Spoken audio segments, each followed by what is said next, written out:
Hello, everyone, and welcome to the Symphony. Hello, everyone, and welcome to the Symphony. Bucho is wearing fishnet stockings, if y'all can't tell. Bucho is wearing fishnet stockings. Whose fault was that? I don't understand what's going on with my fucking laptop right now. It's not a symphony unless something breaks.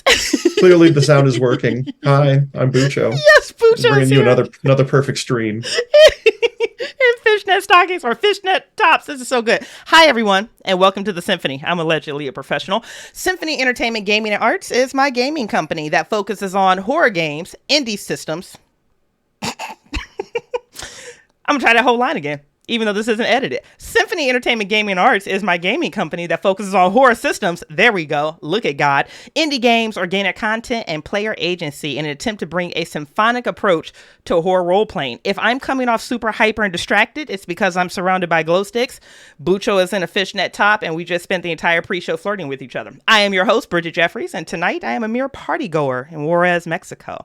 That's because the absolutely incredible storyteller, Ryan of the Illusion Con, you might know him on Discord as ElectricRancid, has stopped by the Symphony to run this Kult Divinity Lost game for us, Desert Whispers. I will let Ryan tell you more about that, but in the meantime, you can find Kult Divinity Lost online at modifius.net, Helmgas, and DriveThruRPG. I highly recommend checking out cultdivinitylost.com for free resources such as the player moves and a bunch of free scenarios. Since we're talking about Kult Divinity Lost, and this is one of my favorite games, I would like to give some special culty shout outs to one, Red Moon Role Playing. Listen, their podcast actually pushed me over the edge, the edge of the courage line, to actually start running Kult Divinity Lost myself. And today, this morning, as a matter of fact, episode 1 of Tapestry of Suburbia, run by Matthew Dawkins and guest featuring me, was just released. Big squeeb, because I have been a backer and a fan of that podcast for a long time, and they actually invited me on to play. Spoiler alert, I, a queer black woman, am playing a racist, homophobic white woman on that game. It's intense. Mind the content warnings, every single one of them. Red Moon Role Playing was an absolute blast, and I enjoyed them more than I can possibly articulate. I'd also like to shout out Seth Skorkowski. Congratulations, you Emmy Award nominee. Good luck next week. Who is currently running a YouTube series on Kult Divinity Lost on his YouTube channel. So far, he's covered game and lore introduction, character creation, game mechanics, and some more. And that doesn't even account for all the scenarios that he's reviewed. So definitely check him out at youtube.com/@S Skorkowski. Don't worry, I'll put all of these into the chat and the YouTube video for you guys as well. And lastly, if you need some more Kult Divinity Lost in your life, connect with Ryan, our storyteller for the day, as he runs the Illusion Horror Con. I will be providing a link to his Discord. His convention is coming back this year in December.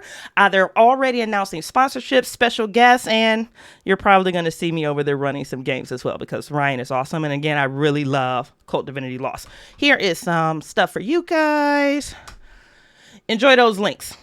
Before we get into the game, a couple quick announcements. Symphony does have a Patreon, so if you like this content and you would like to help us make more of it, and also help Bucho afford more fishnet tops, please consider backing us on Patreon, where I will share none of the money with him except for purchasing fishnet tops.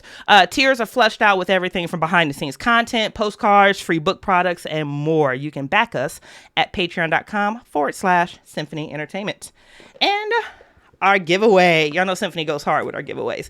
Our sponsor, Bloat Games, is offering a free box of the tabletop card game Play, Wind, Repeat. Again, this is a free box of the tabletop card game Play, Wind, Repeat. This game is basically utilizes the mechanics that we all played with in school, the Kiss, Marry, Killed, paired with all of your favorite social deduction mechanics on pop culture movies. So, to enter, you do need to be... These bunny ears are giving me a headache already, y'all. I don't know if they're going to make it. To enter, you must be an enter of the... you have to be a follower of the channel. You can enter Bang Desert. That is ! Desert. And just as a reminder, desert is spelled with one S. To enter, we'll do the draw. Shut up, Bucho. We'll do the drawing at the end of the show. Whew. So without further ado, let's unveil this cast. Cast members, please introduce yourselves. Tell us who you are, where people can find you, some of the things you can do, and that is it for this particular moment because Ryan is going to be handling character introductions on the back end. But before I tee it up for Ryan, can we all say a hi and we love you to Lachey? If you're noticing we're one box short from our casting flyer, that is because Lachey got caught at the airport in DC where her flight was canceled and she was unable to make the stream today. So babe, we love you. We're sorry you got caught with all that foolery. Travel shenanigans are exhausting, and we genuinely miss you already. But thank you for your support. We love your face. I know, baby. I wish you were here. I'm sorry I laughed at the double entendre of being a box short. I'm sorry. I'm a child. I really I wish she could be here, but I'm sorry. That was really funny. And you know what? It's the Symphony. If we're not thirst trapping or flirting with each other, we're doing something terribly, terribly wrong. So, introductions. Ryan. It's on you, baby. Take us away. Tell us who you are, where people can find you, some of the things you can do, and hype, promo. Yeah, thanks, everyone. Thanks, Bridgett, for having me here, and these wonderful two players, and the player who could not make it. Sorry, Tanya, you couldn't be here. But yeah, no, I've been I haven't been in GMing long, probably only like the last 10 years, but it's been a whirlwind. Started off in fantasy D&D, but one day I found my mentor who ran one Call of Cthulhu game for me, and that was it. That was probably about 6 years ago, and since then it has been horror, and the kind of road to even where we are today with the Illusion Horror Con. It's only in its second year, but it's one that's held or we're just trying to hold this to celebrate everything Kult, Divinity, Lost, and other horrors. So we're just everything, the whole genre, every different flavor of it, everything. And I've this, I couldn't do it myself. There's two other con organizers, Bitburg Chef and the Little Scientist. They live a world away across the Atlantic, but I wouldn't have been able to do this without them. Thanks to them, and together we have our servers just over 500 members now, and it's always free. And we never go to monetize anything. It's just love telling stories, and just here for a fun time. As a GM, I'm very laid back and rather carry a story than roll dice. But if we need dice, then we use dice. So that's me. Yay! I didn't know you were over 500, baby. That's absolutely incredible for you to be as early launched as you are. Congratulations. Yeah, no, it's like I said, it's been a whirlwind, but take it day by day. Oh my goodness! Listen, congratulations, and thank you again for stopping by the Symphony and hanging out with us. We are super delighted for you to be here tonight. Bucho, you already know what this is. Come on, babe, hit us. This fishnet is killing me. Your nipples. I'm Bucho, thirst trap, sound god, cosmic funketeer, raver. Not a professional role player. Let's get that out of the way right now. Clearly, but you are. I am also a painter, and you can see one of my pieces behind me there. I am a DJ. You can see my piece of equipment right there behind me. I am practicing for a gig that I have coming up in August, which I'm very excited about. I haven't played out in a while. I am a published author. I've got a couple of books out. I've got one book that is sitting with the publisher right now being assessed for publication. And yeah, I'm wearing a mesh shirt. I kind of like it, actually. It's pretty comfortable. You look so good in it. And it is so hot worldwide right now. Oh, God. Oh, it's so good. Bucho, we love you. And y'all saw him the last time he was on Symphony, running his best-selling game, all part of the game. But I ain't gonna tell you about that because he could be telling you about it during his intro. Matt Doc Tracey, hit us, Daddy. Let's do it. How's it going, everybody? As Bridgett said, I am Matt Doc Tracey. Usually go by Doc, but it turns out in the Symphony server we have about 4 of those. So you make do with whatever you can get, as long as you're getting called for shit. As Bridgett said, also. All part of the game. We are currently 2 sales off silver, so I'm going to drop the link in the Twitch chat, and if anybody's feeling generous and wants to put us over the finish line, please do. We are so close. Normally, everybody else is like fun jobs. I'm a chemistry professor. And in case anybody asks, yes, I saw Breaking Bad. Yes, I know how to make it. No, I will not tell you. But it always comes up. It's the first question everybody has. Oh, you teach organic chemistry? I said, yeah. And they go, can you? Yes. Yes. Will you? No. Inevitably, it's the first question everybody always has. Much like Ryan, they're saying he got started about 6 years ago. Actually, I started to Call of Cthulhu during the pandemic. So shout out to Rena. In case they watched the stream, they first got me into a game, and now I'm writing scenarios. Bucho and I are actually working on a set of scenarios with Evan Perlman. That's going to be amazing when we get those out. That's going to be so good. I saw the We're cover. just working our asses off trying to get those written and other stuff written, and also working jobs normally. So it's a whole to do. We're multiple threats. So that's me. Matt, Happy to be here. Happy to be back in the Symphony. Matt, I love you so much. You are so much of the beating heart of Symphony, and I will still always remember the three of us, Matt, Bucho, and I, being in my car running around doing errands for Chaosium during Chaosium. God, good Pineapple. Pineapple. God bless Ryan. All right, guys. Whew. Content warnings have been discussed with the cast and crew. We have reviewed red lines. We also understand that we will be honoring the Kult Divinity Lost horror contract, which covers forbidden subjects, stop phrases and signs, and scary things. For safety tools, we will be using the X card as in play. X's can be sent in private message directly to Ryan. They can be sent into the Zoom chat, which we all see, or you can visibly X us. There will be no judgment passed. There will be no questions asked. We will also be using the red, yellow, green traffic light method, which honestly is my personal favorite safety tool. At any point, any cast member can call for the color check, and we will audibly respond with green, we're good to go. Yellow, I can tolerate it, but I'm not happy about it. Or red, no, we're stopping. Safety tools and safe environments make for better stories, especially when we're dealing with content like this. We can go deeper, we can go further, knowing that mutual respect has been established between us, the players, and our storyteller. To the viewer, discretion is advised. Kult Divinity Lost is a game for adults. It touches on subject matters that most horror games simply won't do. It thrives in the bowels of personal horror. So you too need to be aware of the content warnings if you did not see them populated on the hold screen. Content warnings for this show are sex and sexual situations, body horror, drugs and alcohol, adult themes, possible suicides. If this isn't your bag, that's completely okay. I promise. We have more content coming. There are several other things that you can jump in, enjoy, and engage with. If this is your bag, welcome to Kult Divinity Lost. Ryan, I'm out of your way, baby. I hand the stage over to you. All right. Thank you all. Everybody ready? Let's go. All right. So it's, like I said, you're all university students from the University of Texas. It's been a hard semester. It's been relatively really hot as well. And some of you might be doing good in your studies. Some of you might not be. Student loans might be on the back of your mind. You'll be paying for those for the rest of your life. But at least with this week, or at least this evening, you've heard of a huge party out in the desert, just across the border into Juarez, Mexico.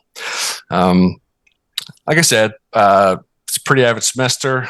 Spring break is here, and that's why you were here. The heat is oppressive, but the beer is cold and cheap, and the locals are friendly to their American visitors.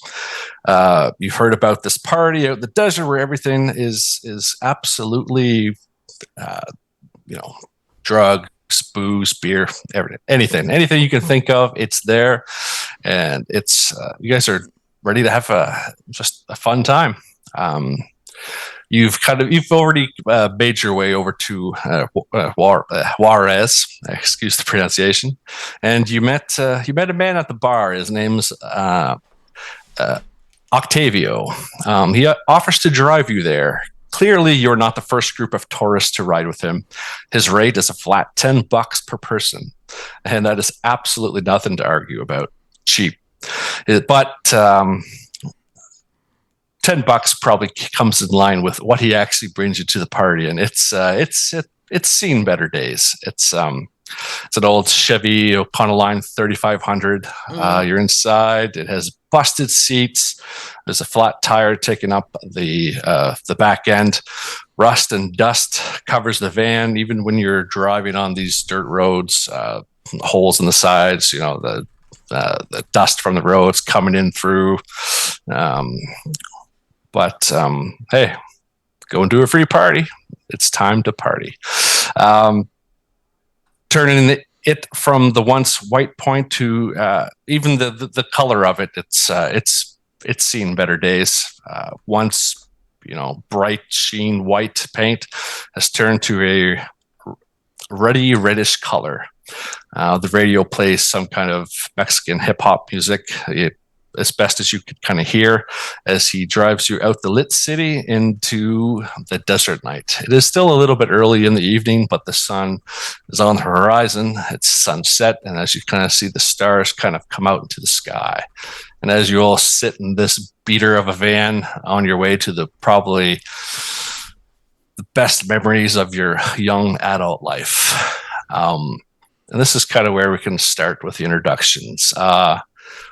Buck Jones, who are you? Buck Jones is a fairly tall, athletic-looking fellow. Keeps his hair cut short, little stubble on his chin. And on the bus, he's forced his way into the most comfortable possible seat, recognizing that this van is, maybe when he gets on, he turns to Octavio and kind of makes a face like, really, this is the shit you're going to take me to this party with? But whatever.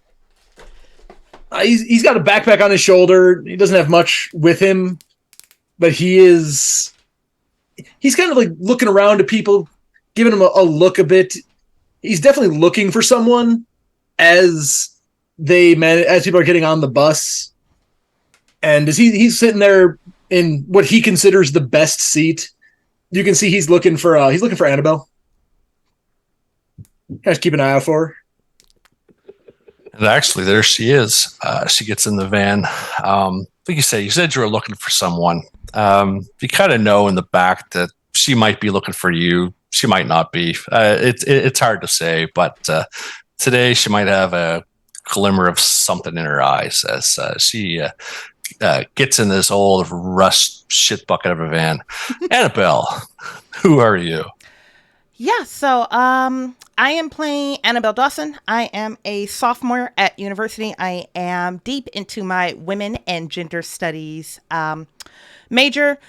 I admittedly have a reputation for being a bitch, but that's only because I am. And really, I'm not going to apologize for it anymore because I have things to do. I have a mission to seek, and I've got shit that needs to get done, not just in my education, but things that are going to follow after my education is completed, because this world isn't going to fix itself. And I'm sorry, but the warm, fluffy huggers are not going to get it done. Sometimes it takes a shark. And that's who I am. I am a white woman that is fairly tall, probably sitting right under that 6'1" mark, and that's when I don't have heels on. But I have a lean figure. I absolutely love to play volleyball, and I'm really serious about my studies, which everyone here assumed that because I am so serious about my studies that I wouldn't be taking my vacation seriously, but there's balance in all things. And in order to work hard, you have to complement that with playing hard. They don't think I'm capable of playing hard, but I'll teach them after tonight. Nice. And you come in, you sit down beside Buck. How do you feel about this guy? Who is he to you? Oh, Buck? Yeah, what do you think of Buck? I'm not going to say that I think Buck is an idiot, because I'm sure that he likely is an idiot. But you know what? Buck is a challenge. Buck is a mountain to climb. And Buck is someone that I want to remember me after this weekend. So what is Buck to me at this moment? Buck is going to be a notch on my belt. That's what Buck is to me at this moment. Nice. Let's see. Let's see if that happens. And to round out this, you're kind of one of the last trips for Octavio on this night, and usually the life of the party, Raul. But he's seems seems a little out of it a little bit preoccupied as he gets into the back of this old beater. As he comes in, he sits down on the opposite side of you, Annabelle and Buck. Raoul, as you sit down, tell everyone who are you? I am Raoul. I'm not gonna make it. He pulled out a fan. Annabelle is my bestie. She told me about this party, but only after my ex-boyfriend Peter told me about this party. I am the chaos to her order.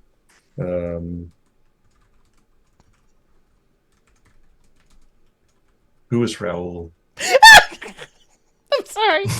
I'm trying to stay in character.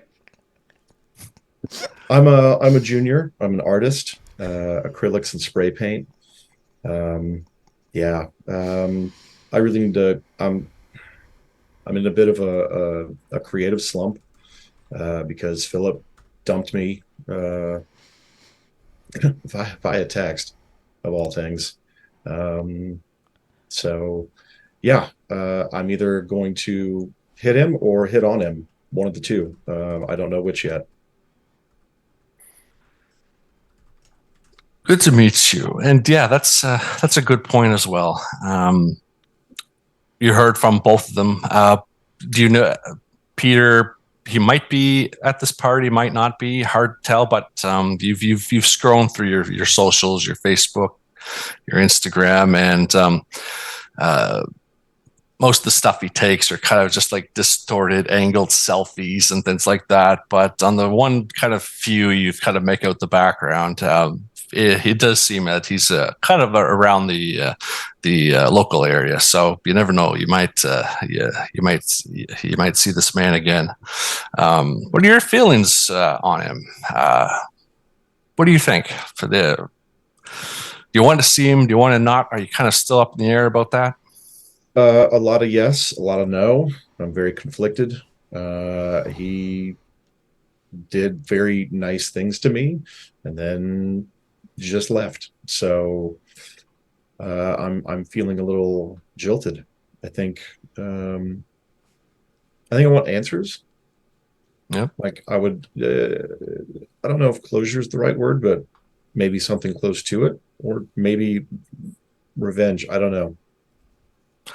Well, I hope you get. I hope by the end of the story you get something. But Me too. But as you kind of look across as the van starts to pull out of Juarez out into the desert, you look up, down from just like playing with that ring on your finger. You look up and you see Annabelle, and looks like she is ready to party, and she is your friend. So that seeing just that glimmer of kind of sparkle, does that get you?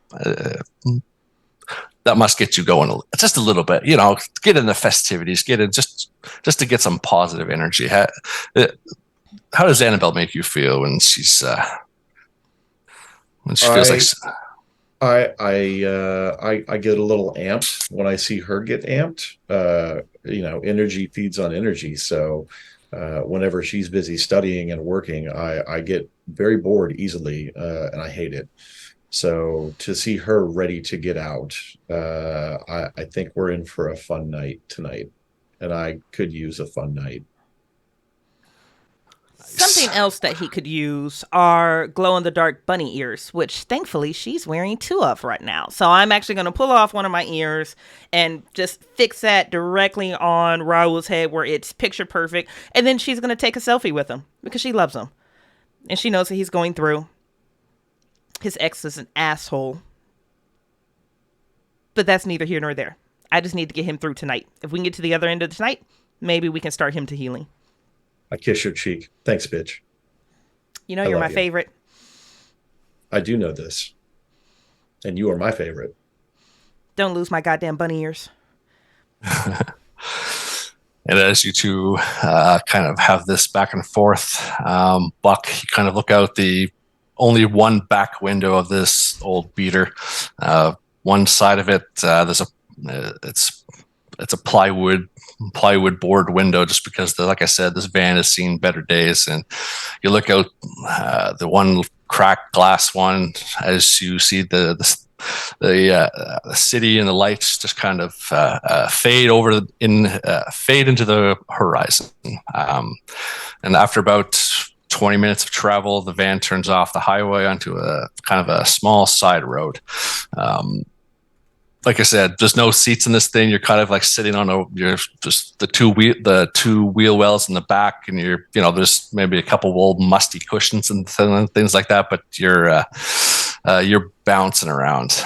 And Octavio kind of looks back and he goes, "It's a little bit of a bumpy ride, eh? What you say? We wouldn't want to get broke down out here. No shoddy, shitty cell phone reception and everything, eh? But you fuckers don't care tonight, do you? You're just here to party." I mean, maybe let's not speak that out into the air, but sure. Yeah, let's go. Let's get to the party for sure. Fuck it, let's party.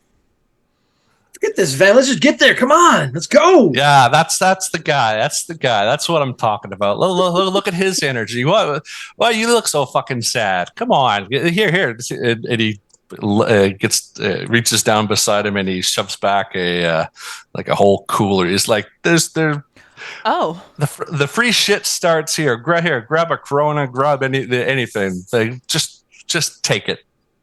It's all for you. I'll have a Corona. Buck's not going to hesitate. He's going to rip that cooler open. He's actually going to open 2 beers and hold it out to Annabelle.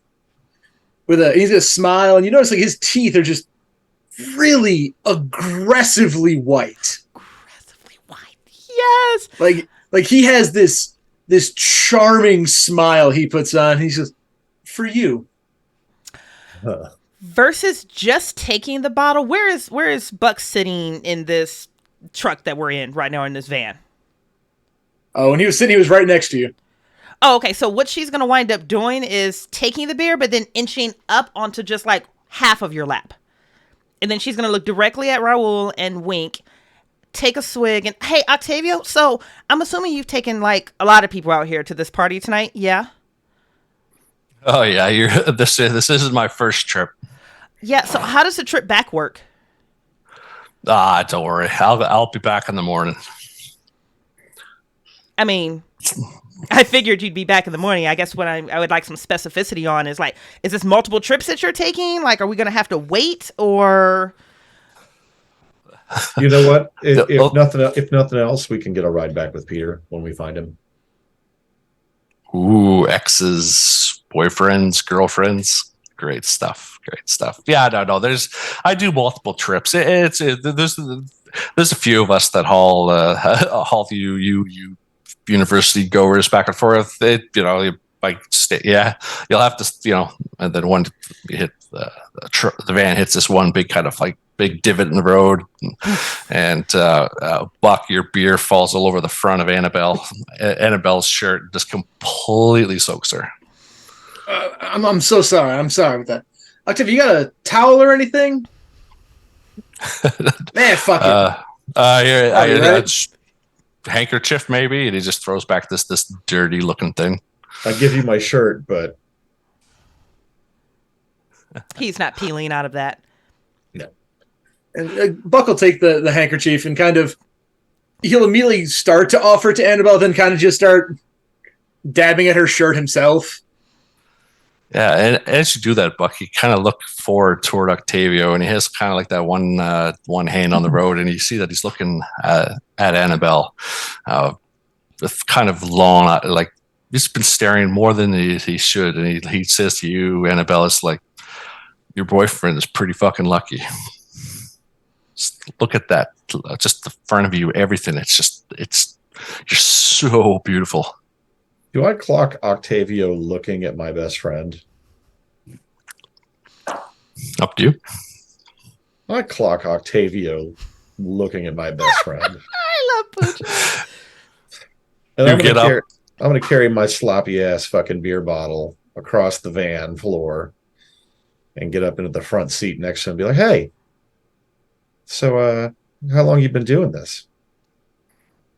Oh, I'm sorry. First of all, I didn't mean to disrespect your friend or anything like that. It's just Sure. it's been a long day. Oh yeah.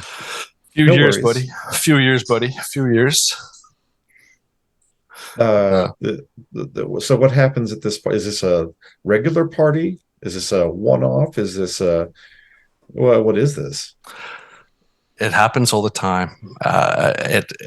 People like you who just need to let go, like, including your kind of friends back there. It's just everything. It's just for you. Everything, like, let go of your inhibitions, have just to have a good time, relax, and just throw away the shit of this world, the shit people talk to people about, and just everything. Just let loose and just be fucking human beings. You know what I mean? Sure, just kind of an explosive release of all the tension and stress. And Raul's going to put his hand over on the chair. Are you coming? Do you ever party with us? Do you ever party with the people that you come with? No. I'm just employed to kind of bring in the guests and ship them out. I'm our boss. He keeps he heats a type ship. Just I keep a tight ship too. Yeah. What do they call them across the border? Red noses. People who aren't in the drinky, they just drive you home and stuff like. You know what I mean? The people who aren't having fun, if you know what I mean. I do. And okay.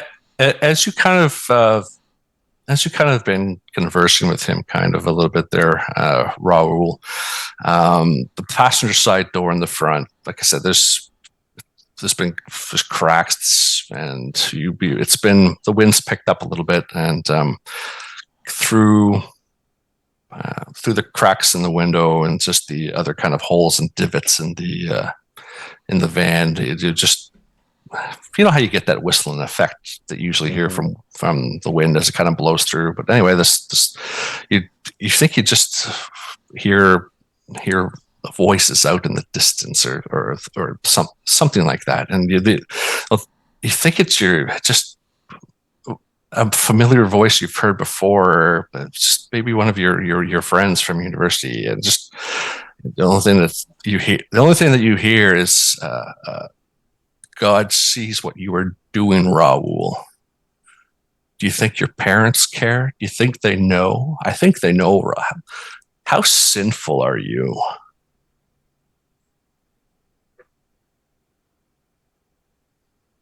Mm-mm. Then Octavio looks over. You okay, buddy? Yeah, I just had me and my boyfriend just broke up recently, and I'm kind of dealing with some things. Raul, can we go a whole 10 minutes without you bringing it up? He asked. I'm sorry. It just happened. I'm not trying to make a thing of it. I'm just trying to be honest. No, babe, I know you're not trying to make a thing of it. It's here to just party. Octavio looks back. Your friend needs to get some tail. Oh, don't worry. We can make sure he gets something.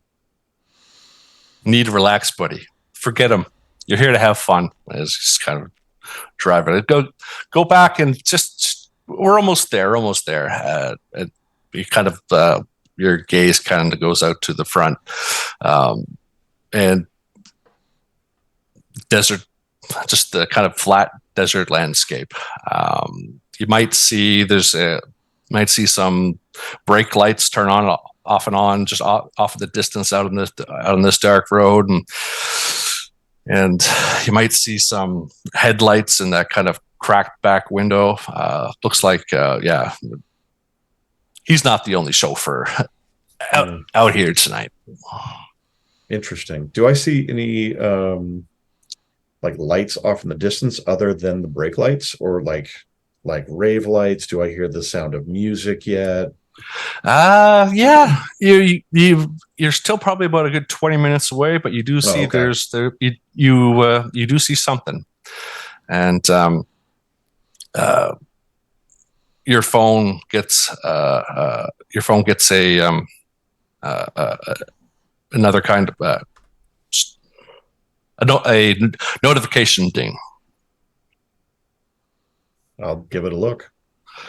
The notification, it looks like it's from Peter, posted on something on Instagram, but you have no bars. It tried to download a picture, but you aren't able to get the image. But the text did come in, and it just said, "Out here for a hot, great time out in the desert." Huh. Hashtag party life. Yeah. Hashtag dumped. Dumped. He dumped me. I'll say this under my breath, loud enough for Annabelle to hear and get annoyed. Babe. I know. No, babe. I know. No, give me your phone, please. All right, it's not going to be working anyway, so whatever, and I'll give her my phone. I will But take you better the take all phone. the pictures. I will handle photography because I handle Yeah, you will. everything. I handled the trip down here. I handled the logistics. I always handle these type of things. But no, she'll take the phone and she will slip it into her back rear pocket with probably a little bit more gyration, undulating movement that's actually required while she's sitting in Buck's lap. But she quote unquote plays it off as if it's just, oh, I'm trying to get the phone into my back pocket. I know that move because I taught you that move. Can you not? Maybe we could not. Come on, we're almost there. It's going to be fun. Yeah, and you can actually start to hear like that periodic kind of bass just boom, boom, boom, boom, kind of coming up. But before as that kind of comes in, Buck, Annabelle said she kind of sit down on your lap, gyrating just a little bit, trying to get you in the. It looks like she's just trying to get you in the mood again. But once again, those you hear this, you start hearing these voices everywhere, Buck, and it sounds like it's just a bunch of women's voices, and they're laughing at you, Buck. They're all like it's condescending laughing, just like, look at him, he's pathetic. Get out of here, limp dick. And you hear that through they're all around you. It's just from Octavio's kind of turned up the Mexican hip hop, and Raul and Annabelle are kind of doing their thing. But you just hear these voices. They're just in your ear, or just outside the van. You can't tell.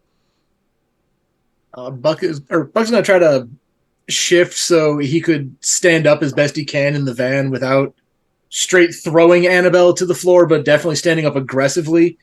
And he's just gonna go to the back window and shut the fuck up.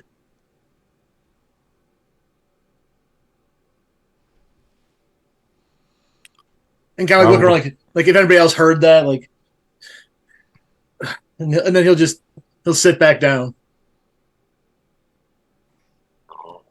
I'm gonna throw a face towards Raul immediately, like one of those.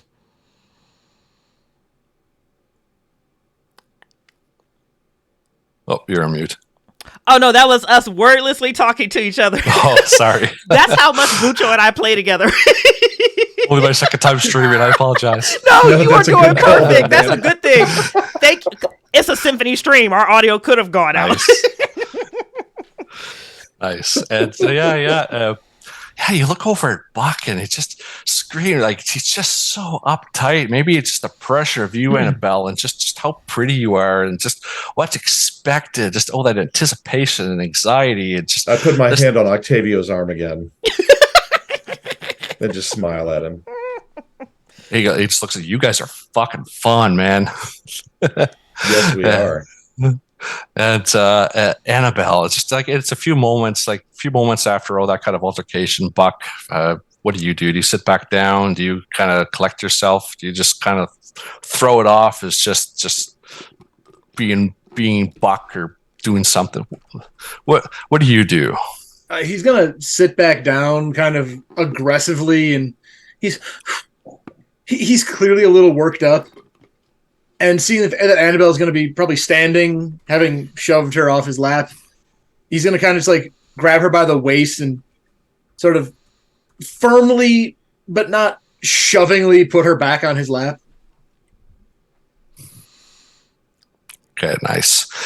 And it's after Octavio kind of said his thing, and everyone kind of sit back down, and he kind of steps on the accelerator just a little bit. He's like, "We're almost there," and he kind of rolls down his window, and just a breeze of air comes through Annabelle, and you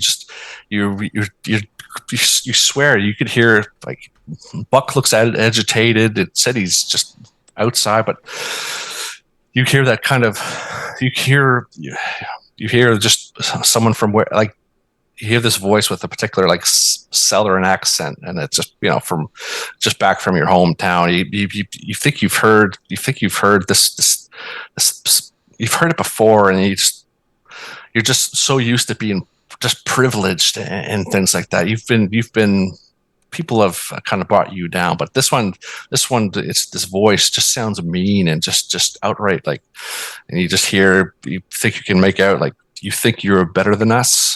You're just a privileged bitch. I go very still on Buck's slap, and I'm going to look left to right.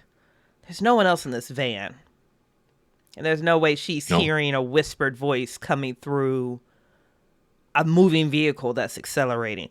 So what she's going to assume is maybe someone's phone is on, and she's catching part of a conversation from a phone somewhere. So I think she's going to just take a moment to kind of, like, curiously look over the seat. Maybe the last group that he brought left a cell phone on, and there's a one-sided conversation. No, I can't actually justify that, but this is, what? It's the heat. Maybe it's just the heat. Yeah, just this, the anxiety, or you're with Buck. You're gonna, notch in your belt, right? It's just everything. It's the heat. It's this fucking perv of man of Octavio. You think but whatever. He's dropping off. It's gone. And that kind of, the voices go away, and coming up in the view, I turns left down kind of this other road that kind of goes between, two small, rolling hills on the left and right, and you see this old kind of, you think it's a textile factory, just comes into view. And you see the laser beam lights. The music's getting louder now that you've kind of come around the bend in the van, and it looks collapsed. And what's left are just vacant husks of buildings appear in front of these yellow headlights of the van. Pulls out into that old dirt road. Sluice, it's been a rough ride. It still is.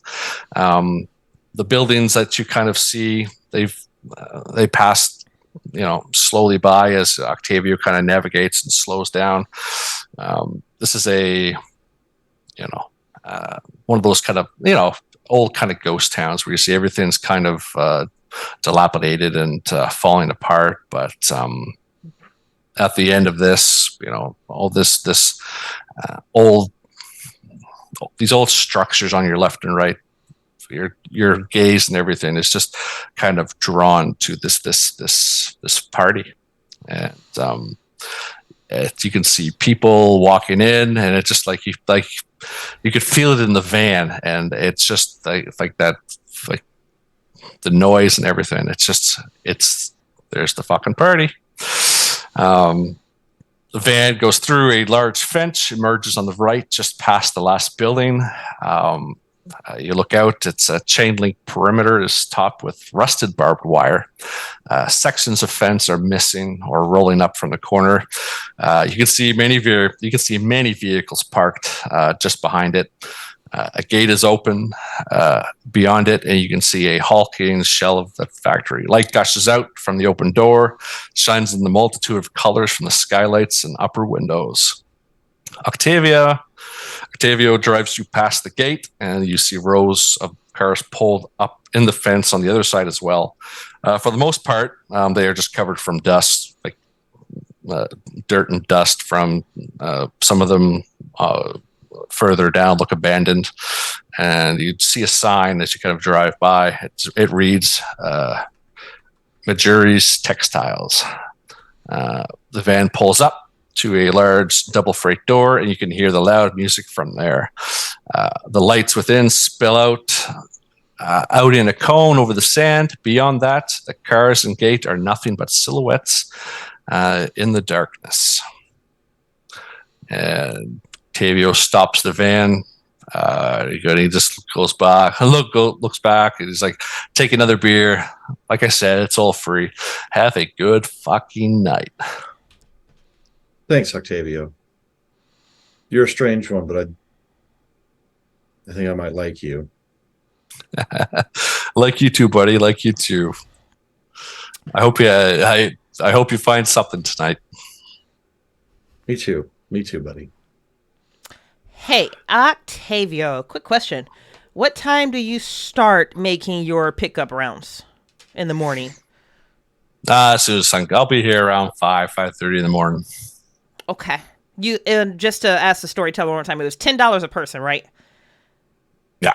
So she is going to slide him 50 and say, hey, so this is my gratitude for tonight. And then she is going to hold up another $50 bill. But if you pick us up first and no one else tomorrow morning, I will show my gratitude again. Sounds good. Thank you. You got me. Yeah, I think we get each other, Octavio. And she's going to slide off of Buck's lap and out of this car. Because the only thing standing between us and a good time is a single door. We are almost there. And this car smells. This is terrible. It does. You could tell, just the smell of like old urine and puke, and just from all kinds of other kind of party goers. It's nice to get a cheap ride, but it's nice to get out of it as well. And hey, you're here. That's true. And I'm wearing assless chaps, so the sooner I can get off of this nasty ass fabric, the happier I'm going to be. Nice. Annabella's going to be slapping those chaps all night, too. It's going to be like her second favorite thing to do all night. Nice. You all exit the van and are immediately hit with that wave of music. You can feel the bass in your stomach, and you see a large group of people dancing wildly within. The van pulls away, leaving you in front of these double doors. You see a few men are hanging around the entrance. They're all wearing dark, long-sleeve shirts and long pants against the chill of the desert night. And one of them smiles at you and kind of waves you in. I definitely struck in. Party in there. Wonderful. Okay. I'll slap him on the shoulder as I walk by, kind of like,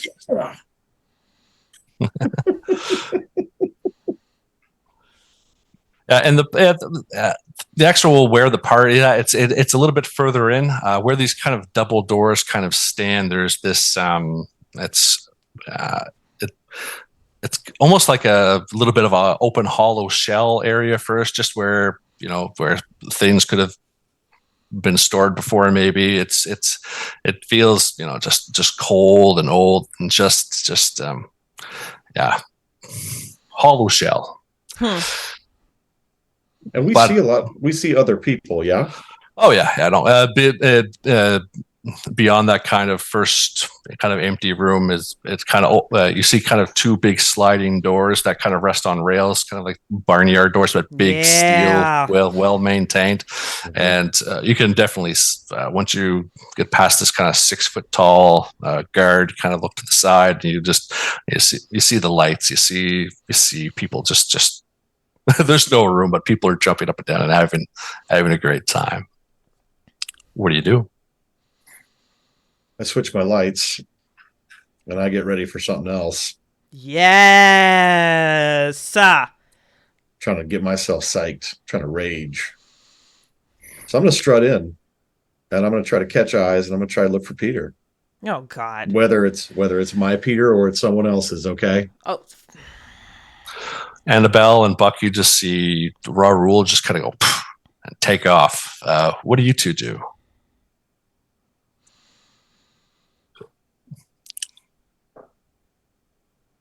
Buck is gonna. Oh, go ahead. No, you go. All right. So Buck is gonna watch Raul kind of slip away, and in a brief moment, he's gonna lean into Annabelle and kind of say, "Well, you want to go find out what's going on out there? Let's join this party." I think she's gonna lean in to the affection and says, "Yeah, let's go get warmed up. I'm gonna need extra patience to deal with him tonight." Yeah, and Annabelle, it's Buck's. He's never really opened up like this before. This feels nice. This feels the warm body of Buck up against Annabelle. That's never happened. How are you feeling, Miss Annabelle? Trying to figure out exactly how long I'm gonna make it before I make my move. And that is a You're not even through the front door yet. Not even through the front door right now. But she spent half of the ride up here riding his lap. So they're already primed. She just needs to let's make sure Raul is settled and that he's not going to end up in a corner somewhere crying and fanning himself because of fucking Peter. And then let's see exactly how warm Buck really is. Priorities. Collectively, we get warmed up. Raul is stable. Clothes on Buck. She likes Liz. Liz makes sense to her. Nice. So you all enter. Buck and Annabelle pretty much just holding each other close. Raul, you go in with that Raul flair, turn on the lights, and you go from the cold of the just the thousands of star sky, cold desert. It's you take it in for a moment as you kind of look up before you walk in, but it is beautiful. But then that's replaced, and you just your gaze kind of goes back in, and it's just the bump in it's just the base. It's making your stomach even jump. But you will go in. It's noticeably warmer within the factory than outside in the night air. To your right, as you kind of go through this first area, to your right, you see a packed dance floor. Bodies gyrate, people yell and laugh. The sounds are absorbed in the punching bass. Beyond the bodies, you can see a DJ naked to the waist and sweating. There's a man in shorts beside him wearing just a collared shirt. It seems like he's arguing with him about something, but the DJ just closes his eyes, puts his head on his headphone, puts his heads down. He does some scratching. He just goes like this, just ignoring this other person that's just seemingly yelling mindlessly into his ear.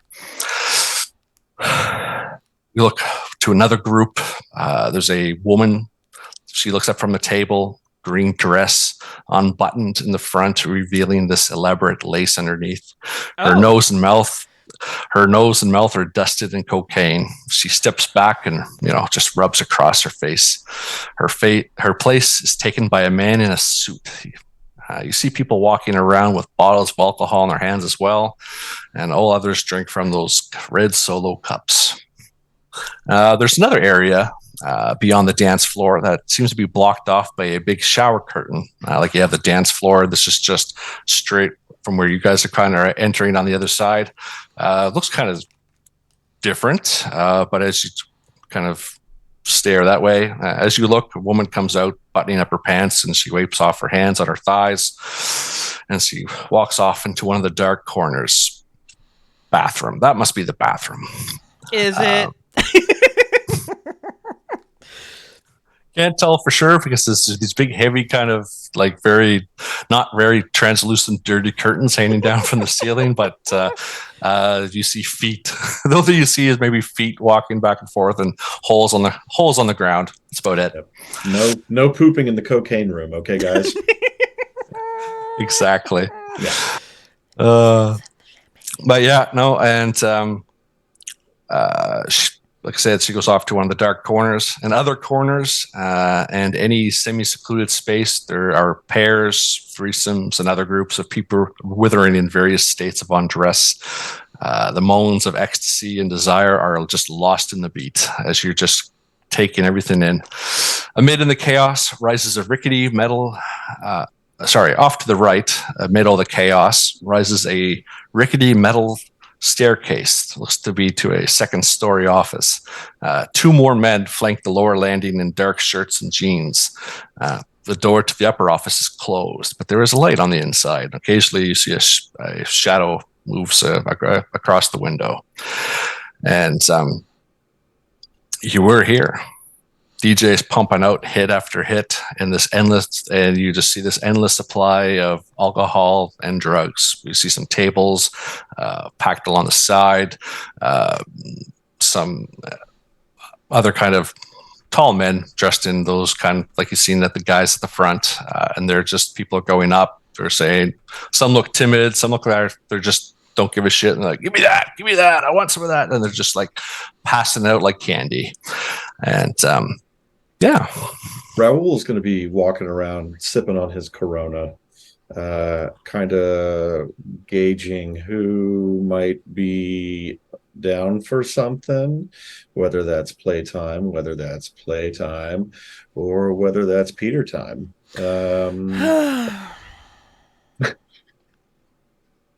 I'm not in the scene. It's fine. You just already can feel it on the other side of the room.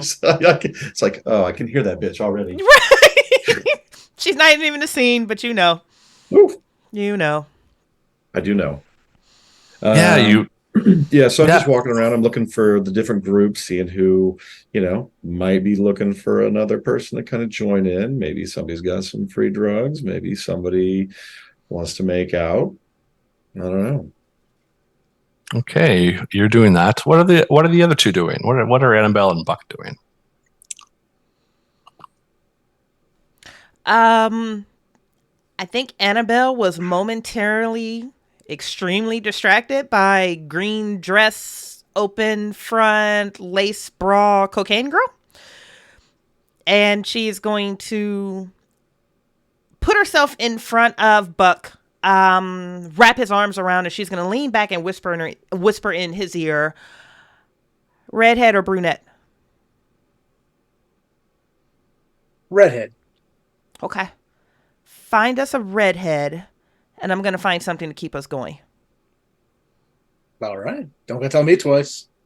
She'll lean back and she'll kiss the side of his face, and then she is going to go off to one of these sampler corners and see if she can pick up. Probably Molly would be great. Molly dropped right now would really make this music feel better. Everything that's going to follow would be more sensual and more heightened. Molly would probably be a good... I don't want to do cocaine. Plus, I got shit to do tomorrow. Molly would be phenomenal. Yeah, that's no problem. Is Buck going with you, or is he kind of just... What are you doing, Buck? Are you following, or are you just kind of taking it all in? Buck has a job to do, damn it. Buck has a job. Buck has been given a mission that he is not going to fail on. But in doing so, he's also going to be kind of looking around. And after Annabelle has kind of disappeared into the crowd, he's going to look at some of the people partaking in various drugs and just kind of make a little hand signal. Oh. And say, hey, I'm like, yeah, kind of non-verbally asking them if they have other drugs other than just Molly and Coke, which are being passed around. Yeah, you see this one. Looks like he's part of the entourage that's kind of taking care of everything. You see this one guy. He's just kind of walking around. He has kind of like a tray, not a tray of drinks, a tray of things to give out for free. And he kind of sees you, and you've kind of made a sign, and he kind of comes over and walks over your way, and kind of almost like a bartender kind of hands it out your way. Take whatever you'd like. Oh. I'll look at his tray of wares, and I kind of look at it and say, hey, I see you got you got the pills, you got the Coke, and he says, I'm looking for something a little more crystal-y. You got anything like that?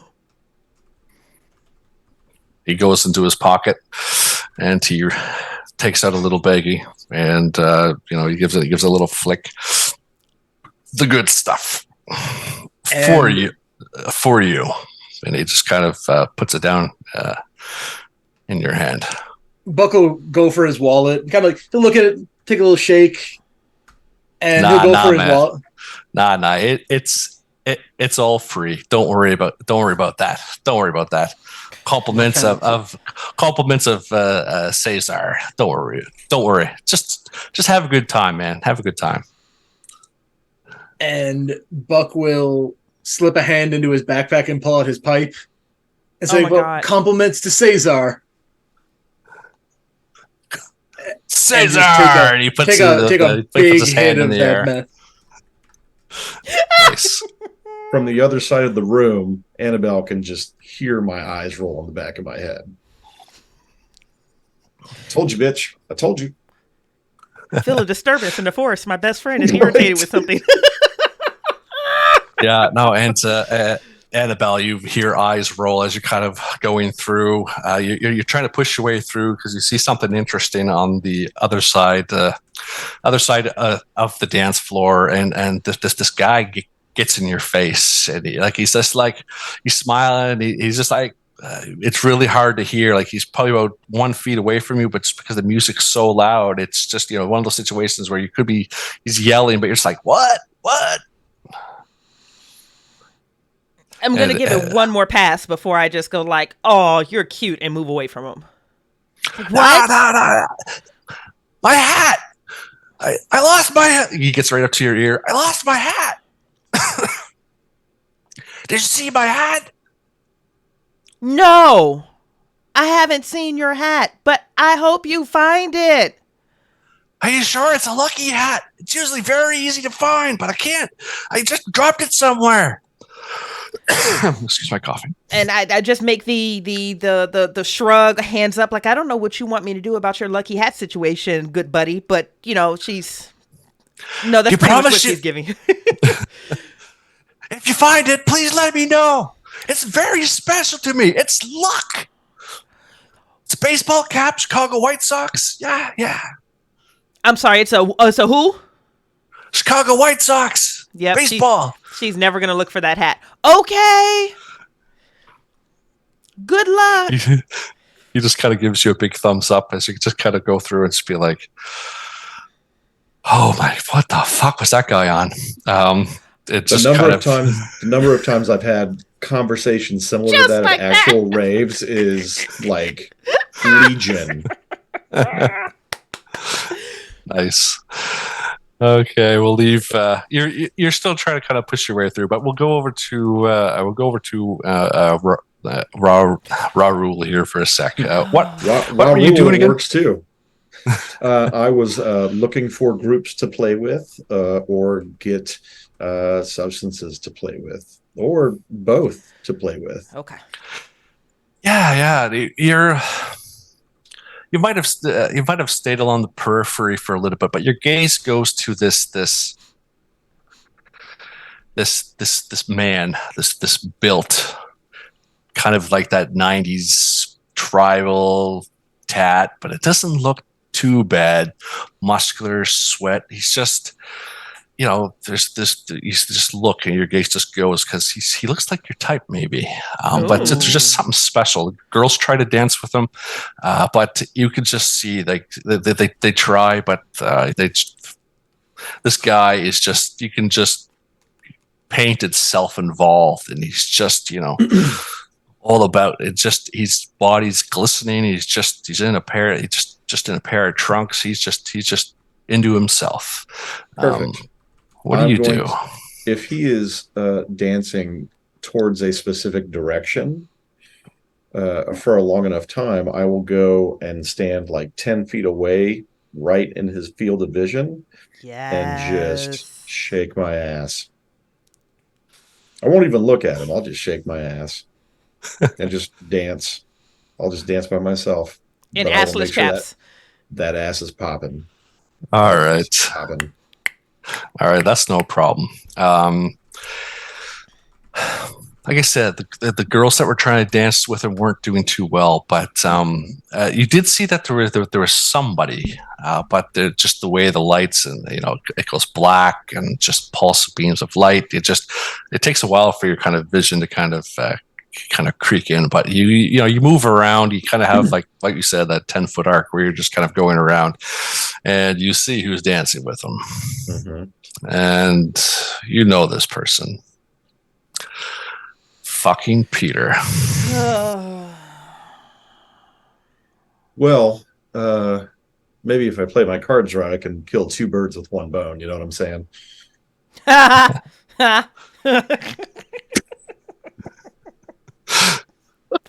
We'll have to put one of those quotation marks for phrases of the thing. Quote board. I'm a little I'm both upset and kind of aroused. Why don't this is like you've already said, this is a kind of situation for you. So I think this would be a nice kind of first roll in the game. Here we go. Roll a keep it together, please. I think this boy. this is right for here. Okay. 2d10 plus your willpower. Okay, so that's a 14 Oh, good for you. plus 1, so 15. All right, man. Like you said, goes back to kill. What was it? Kill two stones with one Kill bone. birds One bone. With one bone. Yeah. Yeah. Now you are. That thought is in your head. What do you do as you see Peter kind of he's dancing backwards into this hulk of a 6'5", just muscular bound beauty? What do you do? I'm not even going to look at Peter. I'm going to stare at the guy he's dancing with. I'll lock eyes with him, but I'm going to come up and grind with Peter. And just keep my eyes on the other guy. Oh. Yeah, you get there, and you can tell they are already kind of halfway gone. Peter kind of swings around, kind of looks at you a little bit. You can tell he's like, ooh, kind of has that look of like, who is that? And he turns around, and you see his kind of he stops for just a split moment, but you see his eyes are just like dilated and just like everything that he kind of just his arms kind of go up, and he almost just kind of like fall, like he's like, you think he thinks he knows it's you, but you could still be a stranger at the same time. Sure. And he just does that thing where he just kind of takes his hand and pushes the other fucker away, and he just kind of falls into you. That's good. I was worried you'd forgotten what I felt like already. Hi, buddy. Yeah. How are you doing? Raleigh? Can't be you. And at this time, both of you are kind of just like doing that kind of whatever you're doing, getting closer than close could be without crossing boundaries. What do you say? Or do you just dance in the moment? No, I don't say shit. I grab him by the head and I make out with him. There we go. I mean, no. Bridgett was cheering you on. Annabelle was going to whip your ass if she sees it. Excellent. Yeah. So, he gives in, and you two have a wonderful experience on the dance floor. It seems like the moments just kind of drag in, and it's just like, what are the emotions going through you, Raul? As this like, ooh, you're kissing him again, and he's liking it. He's never shown this much affection, but he's passing it back full throttle. Yeah, normally I don't have this much control. Normally he is the one in control, so I'm kind of drinking this up at the moment. And so, like, I yank his hair back and I make sure he's looking at me, and I grab his hand and shove it between my legs. And then I go back to making out with him. And there's and like I said, moments just turn into the greatest fucking time of your life. But that's shortly interrupted when you're just kind of both of you are kind of just knocked on the ground by this buddy. He's just kind of running through the crowd, and you both of you kind of get knocked on your asses, and he kind of falls on you too, and he's just like he's freaking out. All right, it's all right. Was it the same guy that he was dancing with before, Ryan? No, someone okay, totally different. Someone completely different. Okay. I'm gonna try to calm him down. It's fine. It's fine. I'm here. I gotta get out of here. Blood. There's so much blood. I gotta get out of here. Blood. There's no Oh, blood. done.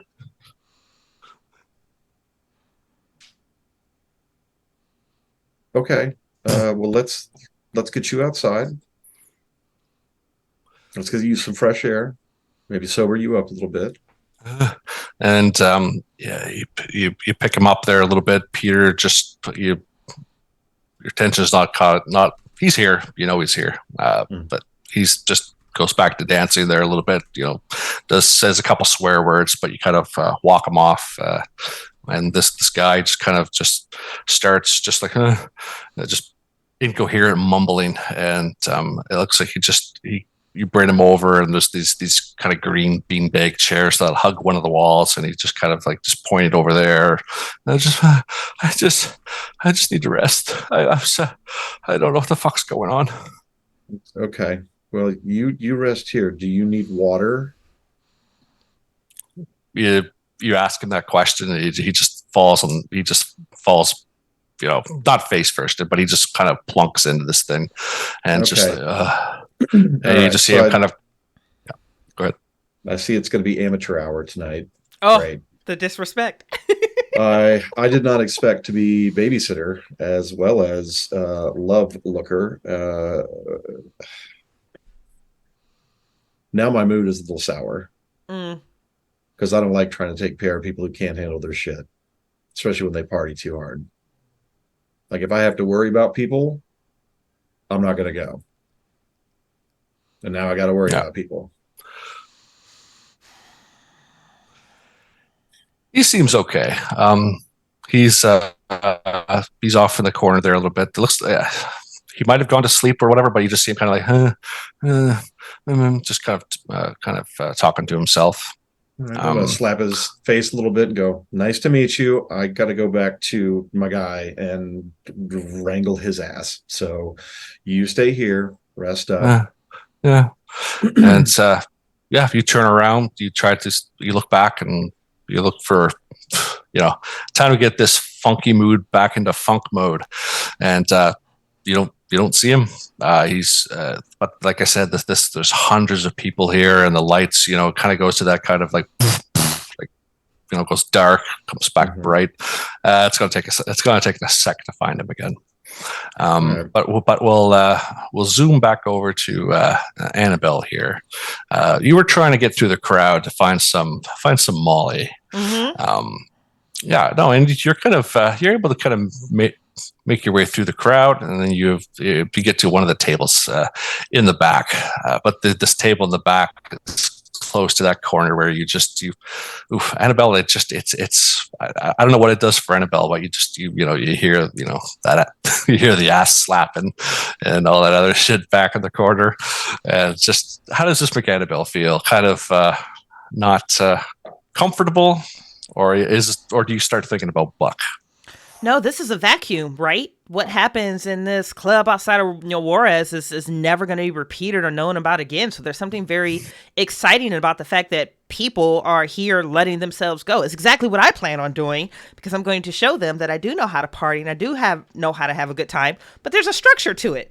You come in, you get a lay of the land, you get Molly. So she's mathing partying right now to the best of her ability, but she is going to show them. So the fact that there are people that are literally just like raw fucking 15 feet from her and everyone is okay with that, there's something very liberating about that, because she knows when she goes back to campus, this is just something that she can't particularly enjoy. Definitely. And the options are there in front, but then you're your eyes and are taken, your attention is just on one of those, it's a red beanbag chair just off on one of the columns. Just, you know, they had that curtain to where the bathroom was, those tables, and just here you see that redhead. But it doesn't look like she's having any fun, but she is the most beautiful thing you've ever seen. She's just sitting there with her arms kind of closed like this, and just like her gaze keeps going to that group in the back, and just you just see her face, and it's just like you just see her say underneath her breath, just like swear word after swear word, and she looks pissed. Interesting. So, storyteller, between you and I, I've never made out with a girl before. I've never been with a girl before. I was really just trying to show off for Buck to get him excited and to maybe experience something new. But I don't know how he's doing on his redhead mission, but I have just struck gold. So do I have the Molly? Was I able to collect these pills? Okay. She's going to make sure that she has a small handful. She's going to drop one herself. And then we're going to head over to the new redhead. Tell me how she's seated or standing, or one more time. Sorry.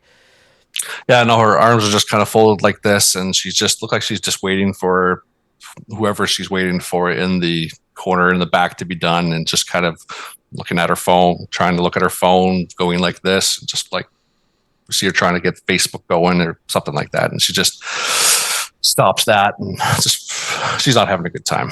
We're going to go for it. We're going to go for it. We're going to go for it. The Molly hasn't even kicked in yet, but we're going to go for it. So while her hand is up in the air and she's doing the whole let me catch a signal, I am going to attempt to creep up and catch on the inside of her wrist where I can bring her wrist and that phone down.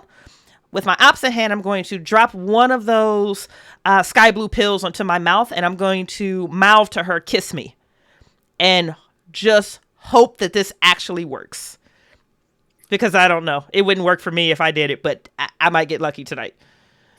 Yeah, no. And as you're kind of doing that, Buck, there's just kind of a break in the music and just break in the crowd where you kind of see Annabelle often, you know, semi-close, kind of walk up to, and you this redhead just comes into view, and you see her just trying to make a move. What do you do in this moment? As we just kind of veer this way for just a few seconds. Well, given Buck is now just heart is pumping hard, his pupils are probably the size of saucers. Everything's just amplified. Everything's just, oh yeah, man, it's banging. What do you do? Buck sees this and he's like, let's fucking go. And immediately starts like making his way across the crowd. Nice. All right, so you're making your way over there. So we'll see what happens. We'll see what happens here. Annabelle, give me an act under pressure to see if you can slip her the tongue. Oh, I've never done this before with a girl. I hope it works out. Well, plus coolness, the Plus greatest coolness stat at all. Yeah. How's my coolness? How's my coolness? How's my coolness? How's my coolness? Oh, it'd be a 15. I'm at a -1 on her act under pressure. Some is a 15. Oh, so it's a you I rolled a 15 or a 14. Yeah, I rolled a 16 minus 1. Yeah, 15. Yeah, no. So for people who are watching Cult for the first time, a 15 and above is a complete success. So you do what you intended, exactly, kind of as you say, and you see her, and she just kind of turns around. She just like you give her she is almost stuck like this in almost awe, and she pushes you hard to the ground. Just looks at you. What the fuck are you doing to me? Oh my goodness. So at this point, I think I'm going to accidentally swallow the pill that was meant for her, which means I'm 2 mollies down in less than like 5 minutes, which is going to be great for me dying here in about 30 minutes. And oh my God, I'm sorry. I'm sorry. And you see her, she starts choking, like you actually got it in, and she like coughs, swallowed it, and like, like, who the fuck are you? Don't do that to somebody. What the fuck? Oh my God, I was trying to be sexy. I'm sorry. Can you get the fuck off me? I just apologized.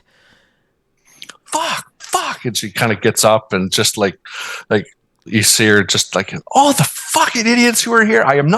This is not a good time. And you just see her just kind of like, there's a break in the curtains to just where and as the curtains kind of go up, and all you kind of see is this steel old textile factory kind of just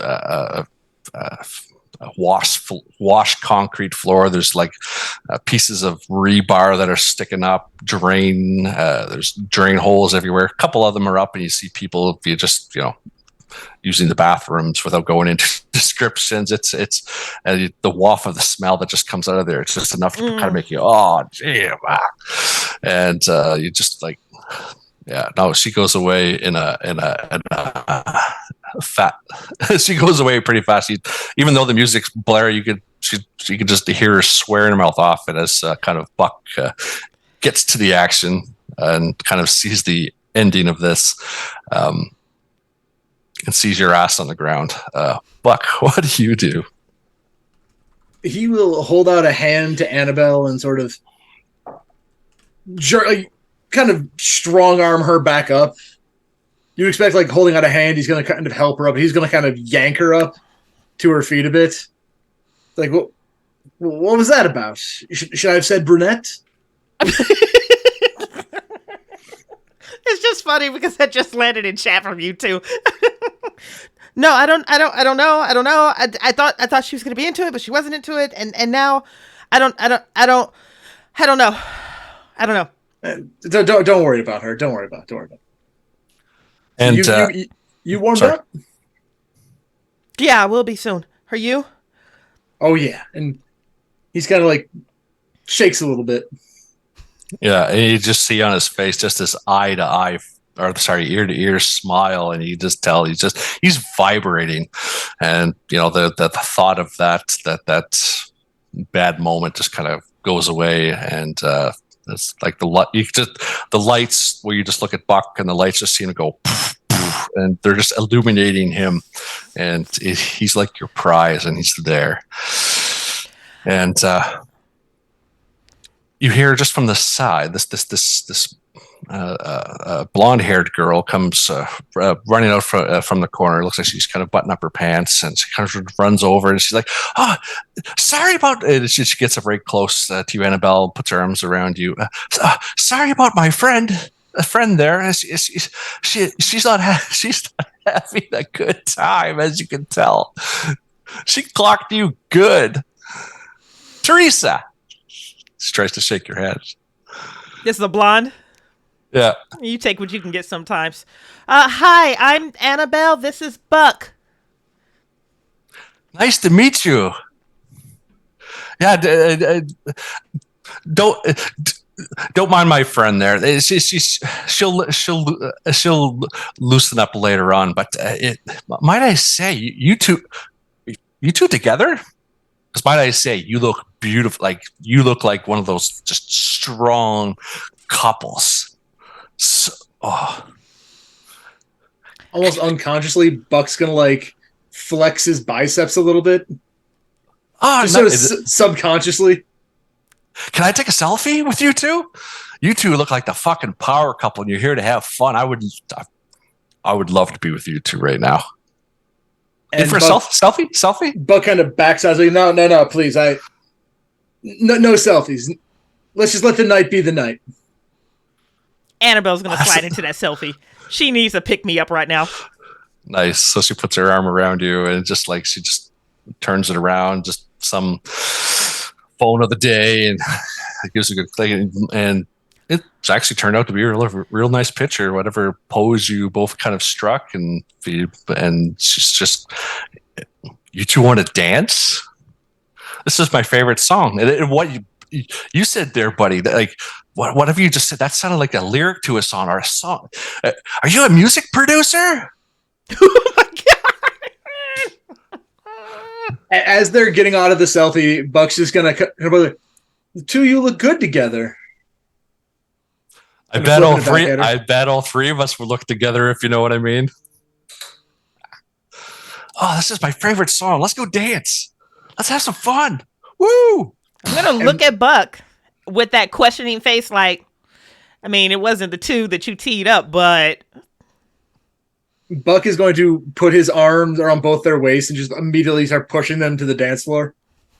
Like, seeing Annabelle's face of like, Buck is kind of like silently,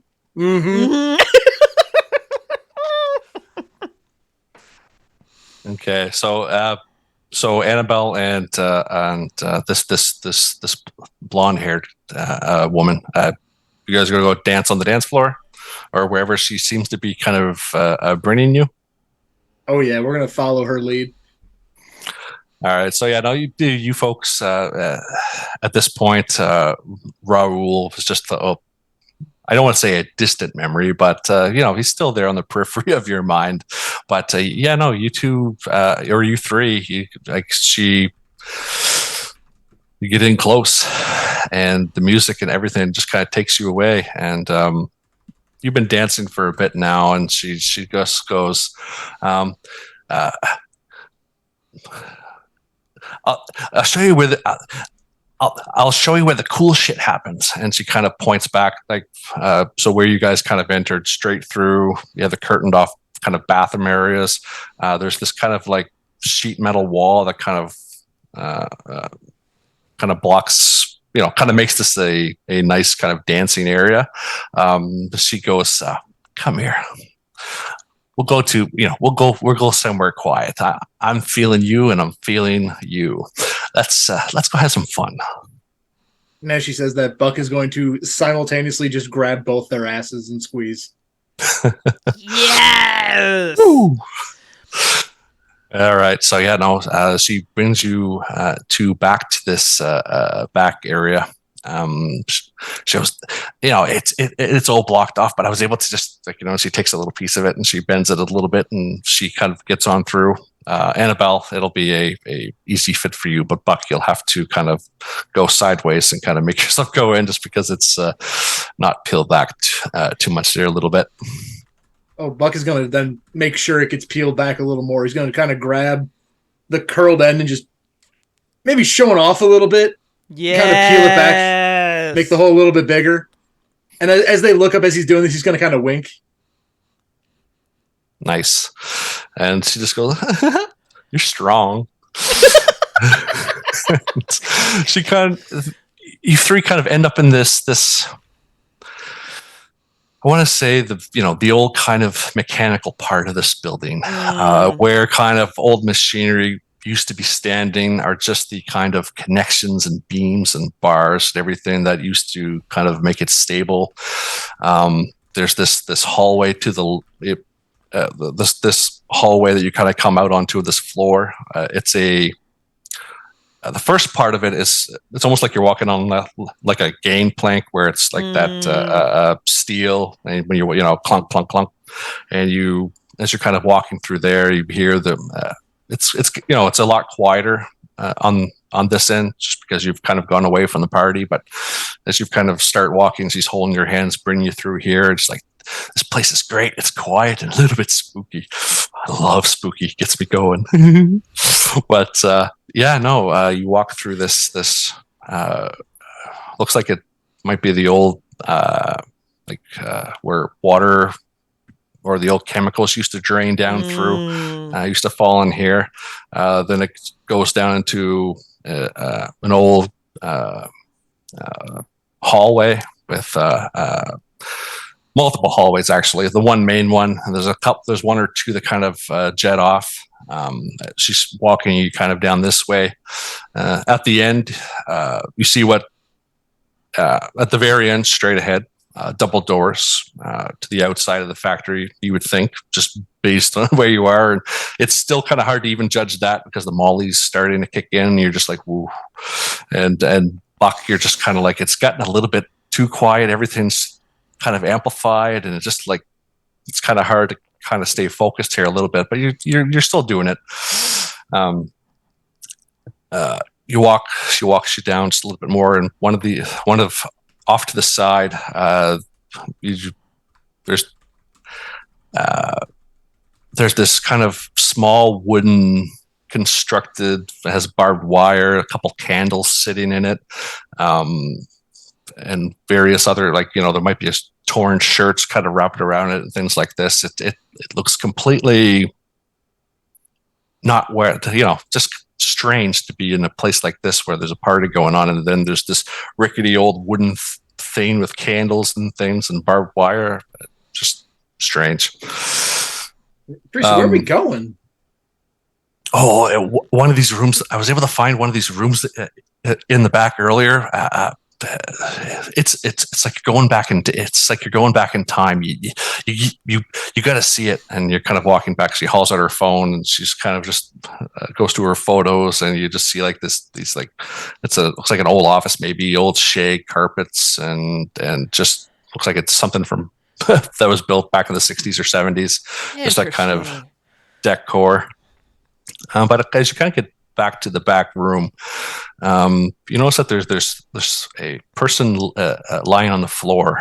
You never really could see him just because of the lighting, but he's just laying there, and he's whimpering. Oh God, are you okay? Then I'm gonna move up and lean in next to him.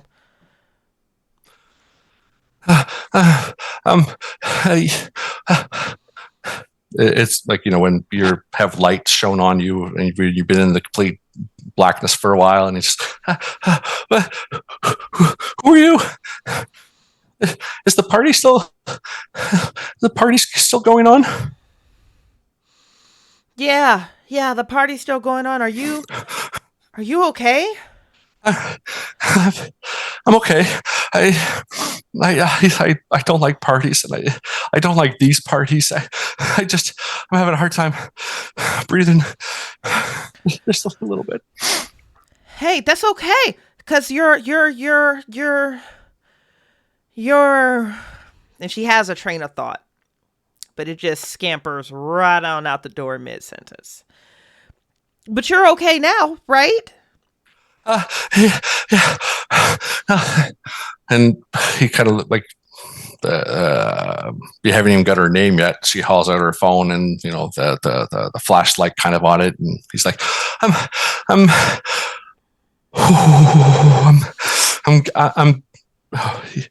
okay. You're okay. You're fine.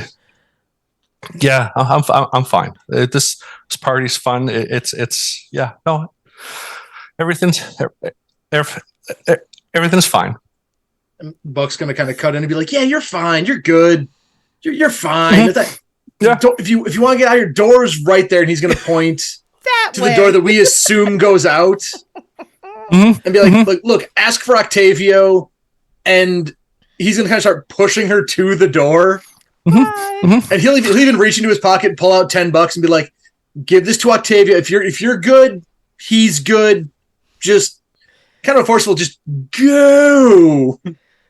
Yeah, when you said the name Octavio, he kind of like looks at you a little bit, and you get this just stare of almost like in your heightened state. You're like, he almost looked for a split moment concerned. But then he kind of goes back to, oh yeah. And he just kind of like walks away back to where you folks kind of came from. And then the girl goes, "Well, that was a fucking downer." And Buck's going to kind of like start pulling apart. She'll be like, "No, where were we?" Follow me. And she, one of the last doors on the left, she kind of opens up. It's a big room. It's a bigger room, kind of like an old office, kind of turned into like, there's a few old couches from the decor of the 70s and old wallpaper and filing cabinets and things like this. But you come in, you hear some moans and groans, and you look to the side, and there's this one couple kind of already in the action, and she goes,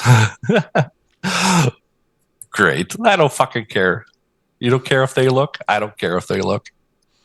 I don't care. Come here, big boy. And Buck will You walk too." over. Okay. I can feel the music on my skin. Oh, I know, right? I got goosebumps all over. I've never been with two people before, but I'm here for good. We won't tell anyone. And then she starts undressing. Buck it will happen? follow suit immediately. He's already got his shirt off by the time she's like starting to undress. Annabelle, do you partake? Oh, absolutely. It's just there's a 0.3 second delay in everything that she wants to do and everything that she actually executes. So she's on her way to like pull this tank top off, and she kind of gets stuck in this moment where she's staring at that other couple. And then the tank top is able to come off. But no, absolutely, she's going to partake in this one. Okay. And as per everything that was recorded before for safety tools and everything, there's a veil on these subjects. So we just go with it. It happens. And Annabelle and Buck, how was it? Was it glorious? Was it everything you imagined? How are you feeling afterwards? Doc, you want to go first?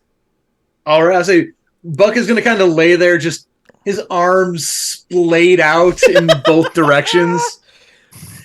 And you notice, like, even though he's just sitting there breathing heavily, you notice his heart rate kind of hasn't gone down at all. He's still wired nonstop. And he's like, Annabelle, what do you say? Maybe back at school we could give that a shot again. So that was great. He's gonna kind of like pull her closer. And you see the girl. She's just put her kind of shirt back on. Is just like, where do you two go to school? I hope it's close because I'd love to do that again. Yeah, we should definitely make a date of this. So she's going to roll over and start kissing Buck again, and then also like beckoning the girl to come back down, and she is still a 0.3 seconds delayed on everything that's happening in her life right now. She's present. It's just a delay. So take two happens. Happens. Yeah, and Buck, you're just like, And then, and she's just, all right, I gotta get. She hauls a pack of cigarettes out, takes a smoke, and I gotta go get a drink. But that was. Let's meet up. Yeah, let's. We'll exchange numbers. I don't have. Where'd my fucking phone go? I don't know. It's somewhere. Then you see her kind of like stagger out a little bit as she goes out and shuts the door. And we'll stay there with you two for a bit, and we'll zoom back to Raoul. We left you trying to find. You haven't been able to find your friends just from everything that kind of going on. The DJ's kind of changed it's gone from one style of music to something more what do they call it? More faster, more thumping, just a little more aggressive. Yeah, and the lights are going just a little bit more faster too. It's and everyone is just keeping up. More drinks are kind of brought out, and everything's just happening. What are you doing? Well, I have a particular fondness for German techno, and that's exactly what's playing right now. Exactly. I like my music at 140 BPMs and funky as fuck. Oh, talk DJ to us, Daddy. So I have left Peter to his own devices, and I have found a speaker, and I have put my head inside it, and I am just wailing away. I'm going to town. I'm letting the techno fucking take over. Nice. And before you as you're kind of making your way through, one of the things you do see before, I don't want to say the crowd kind of gives away. It's kind of like that, flash freeze frame where the lights go out, lights come back on. You see that the two of the entourage are bringing out this wooden plywood scaffold, sheet metal art piece, maybe you'd classify it as. And they're just, people are just like giving way a little bit, and you see a couple of people go, hey, they're just rumbling because everyone's just so high and drunk and just having a great old time. And they just kind of they set it up, and they light some more candles and stuff like that. Is everything set up in like a symbol or like a shape? Uh,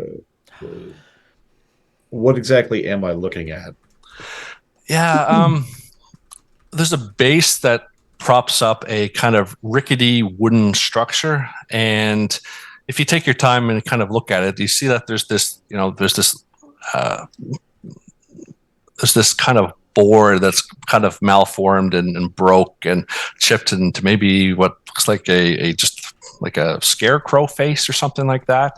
What? And they have a mop that's coming out here, and like it looks like something, but it's like I said, it's a rickety thing of just old sheet metal, pieces of wood, and burlap sack remnants. Yeah, no, it's just. I mean, I don't work in metal or sculpture, but I am an artist and I love art. So I'm going to go up and just examine the fuck out of this. Like, this is the right kind of vibe for me to, engage with my senses. And right now, my senses are very curious. So I'm going to let the techno play in the back of my head and just kind of dance around this art installation, this weird sculpture, Yeah. whatever the fuck. Yeah, no, you start dancing around, and then it almost you hear just the chant. It's going Caesar, Caesar, Caesar, and everyone's just chanting that, and you just kind of see them. Everyone just kind of starts to turn and looks up at that kind of second level up metal stair office that was at the top, and you as people are pumping this out. You see the shadow walk across the window, and this door opens up, and you see this man in a suit. Looks really well done. Has nice, like we can see them just kind of sparkle in the light. Some nice cufflinks. Like this guy is just dressed to the nine, and he kind of steps out, and everyone just. One more like final Caesar. Could I do a read a person roll? Sure. All right. I want to. God, what do I want to ask? Okay. Oh, those are my 5 options. All right. Okay. I'll give you some. Yeah. Roll a plus intuition, please. Plus intuition. Okay, so that's going to be 14. Okay. Nice. Okay. You can just from you kind of see him from across the way. Like, how do you feel right now about this person? I mostly want to kind of understand the vibe he's putting out. Like, these people are clearly under the influence, but like, can I tell if he is a benevolent or a malevolent person? What just play what is the difference between the two? Just because benevolent is like more kind, more good. Malevolent is more evil, kind of conniving. Like they're the two opposites. Gotcha. All right. So what you kind of get from his presence, definitely a very strong leader figure. You can tell he shows that he demands respect. And maybe the type of person that if you don't show respect, maybe he would hurt you. But that's what you feel when you look at him. But just everything that's around kind of contradicts that feeling at the same time. So you're kind of stuck halfway in between those two. Yeah, you're in the middle of both. I'm having a night of being stuck between two. Yeah, you get a sense of malevolency, but still, everyone's just like having a good time and they love them. So you're kind of confused. All right. I'll kind of keep my eye on him, sort of. Like, I'll keep him in my periphery, but I'll keep walking around this art piece and just like really giving it a once over. Yeah, and as you know, your head starts to turn and you get out of the periphery. You for a moment when the lights go dark and come and he's illuminated just for a split moment, you see blood just dripping down his face, cuts, everything, and you just see this massive crown that looks like it's embedded in the top of his skull, and the blood is just pouring out from that. And you just What in the absolute fuck? yeah.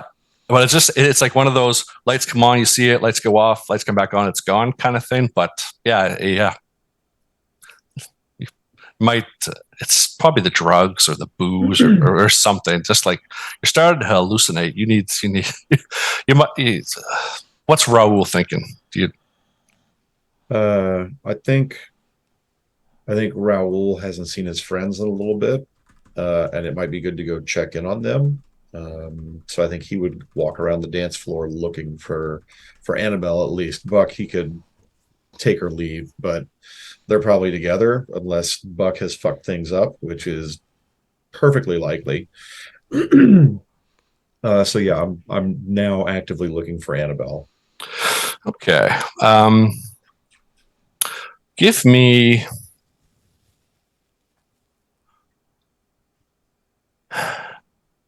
We'll say at this time you spend some time kind of looking around, but you don't know that they've kind of gone away a little bit. But give me a perception roll, just a straight stat. Sometimes, Okay. Sometimes I just do this, like use a move, but kind of just use a stat attached to it. Yeah, that's a 9. That's a hard 9. Yeah, no. You just the lights are just they're just turning off and on too fast, and just it's too hard to keep track of anything. And the only thing that's in your the only thing that you see in front of you is this art installation, and like you said, like they're probably off fucking somewhere. So you're just like you might just fall back into the rhythm of the night. The rhythm of the night. Oh my God, I did it too. That was intentional. Yeah, my soulmate. Yeah, no, actually, yeah, and that's what comes over the waves. So yeah, I mean, it's a classic 90s jam. I'm a fan of the classic 90s jams. And so I'm gonna, if I can't see Annabelle anywhere, I'm gonna dance my fucking pantsless, assless chaps across the dance floor and get back over to Peter if I can find him again, or his friend if I can find him. Yeah, and just like what I said, it's hard to keep kind of any sensory information. You feel bodies, they're warm, they're sweaty, and they're just Peter, whatever, other guy, whatever, other people are just grabbing you in various places and doing enjoyable things. Up to you if they let them. But I will absolutely let them, and I will whenever I feel like my hands accidentally rubbing up against somebody, I will also lick the sweat off my hands as I'm going through the crowd, because I like the taste of a sweaty body. Okay. Especially in this environment when it's like high sex. Like there's something very visceral about that. Okay, perfect. And you do and it looks like Annabelle wants to say something. I have so many questions right now, Bucho. We're going to have a whole conversation after this goddamn stream. In between when we end and the talk back, you and I are going to have a quick... I'm going to call you. Yeah, and whatever Raul says and whatever's in Bucho brains happens. And you get this group of 5 to 10 that you're just floating around in the middle of the dance floor. Yeah, I'm just following the rhythm of the night. That's all it's happening. Following the rhythm of the night. And now we'll zoom back here for a quick second to Annabelle and Buck. What are you doing? Clothes are on. You're coming off your Molly high. You're coming off your. You need some more meth there, Buck, if you want to keep this party going. The other couple. Yeah, the other couple that was in here, they've you didn't even notice them leave, and it's just you two. God, what do you want to do? I need to go check on. Fuck. She's coming down off of that Molly high, and she's also coming off of that honeymoon post glaze. She remembers that she has a best friend here. that she didn't tell that she was leaving, which is something that she knows better than to do, and she owes Raul more respect than that. So I think this is going to be one of those things like sweaty body trying to pull that tank top back over, the bra she's having the hardest time ever, even trying to get it wrapped around, and she's super frustrated because she needs to get back onto the floor, and she needs to get to Raul. Fuck. Are you okay? Are you okay here? I need to go. You go ahead. I'm good. And he's gonna kind of like lean back a little bit. Like his shirt is still like half on. His pants are still undone a bit. And, like, you go take care. Tell you what, I'll come back. I'll come by in a minute. If you're that worried about him, we'll find him. And I'm going to take off out of the room, still trying to get like the bra together underneath the tank top that's hiked up. And she turns a corner. She's going to abruptly re-enter the room with like one of those almost baseball slides where she's just going to slide over to him and kiss Buck directly on the lips again. She's like, okay, I really do have to go. And then she's going to get up again, and then she's going to run out. Buck's going to like kind of lean up a bit and like, she's like, just watch her leave. He's like, he's making that face. Even though there's nobody else in the room, he's making that face. He's making that face. Okay. Annabelle, his lips are delicious. And you leave with that thought. And as you're just coming out of this room, you look to the left. You're pretty much at the other end with those two big doors that were shut. And you see that there's two folks that were, the people that are, who are in charge of this area. You see them. They're undressing. It doesn't look like they've noticed you. Just as a point of clarification to make sure Bridgett heard all of that correctly, I'm getting ready to leave, and on my left-hand side, I see that same couple that I just saw that was in the room with us. No, two of the people, bodyguards or two of the guards for the event. Okay. Yeah. Two of the bodyguards. You see them. They're probably about. That door is probably 20. Like you've come out the door, hallway right, hallway left, where it looks like it's the end of the factory. Okay. Yeah, you see, there's might be 2-3 of them. It's dark, but it looks like they're one of them is completely naked and looks like he's rubbing something all over himself, while the other two are starting to get undressed. So you know how when you're walking with like total intent and super focus, and you catch something in your peripheral vision, and you're just like, you stop and you have to look like twice to make sure you're seeing what you're seeing. That's Annabelle in this moment. Like I'm moving. It's like I need to get to Raul. I need to make sure that he's Now, this is a two-part situation, at least for what's going on with Annabelle internally. One, this ain't the craziest shit that she's seen tonight. Oh. Maybe these guards are on break. I'm not here like, maybe they're actually partying for the second half. This is not the craziest thing that she's seen tonight. But two, what the fuck is he rubbing on himself? She would actually stop and look at that. Okay. Looks like it, and one of them looks up and sees you, but you're able to look long enough that it looks like some kind of like animal fat, some kind of grease, some kind of like, you can smell it. Like it's like, how you can smell a skunk. Yeah. Kind of the same thing, but not skunkish or anything. Just like, ugh. Like grease from a McDonald's grease trap. That's also Annabelle's face right now, by the way. Just. Again, at an event like this, is it really weird? You know what? They are probably going to wind up having because she's seen these on spring break parties. She just never actually participated in them. There's probably going to be one of those things they're going to have a wrestling match where it's going to be like staff can swing around with, that's what it's going to be. And they're oiled up and it's that. That's what that is.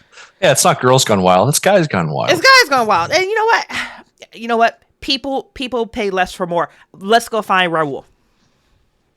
Perfect. All right. You walk back toward the party, and it's getting louder and louder, and you don't see anyone else back here. Well, no one's supposed to be back here. You know that. You were being naughty, and Buck, what are you doing? you see Annabelle kind of stop and take two, but then just kind of like, Raul, go to the right.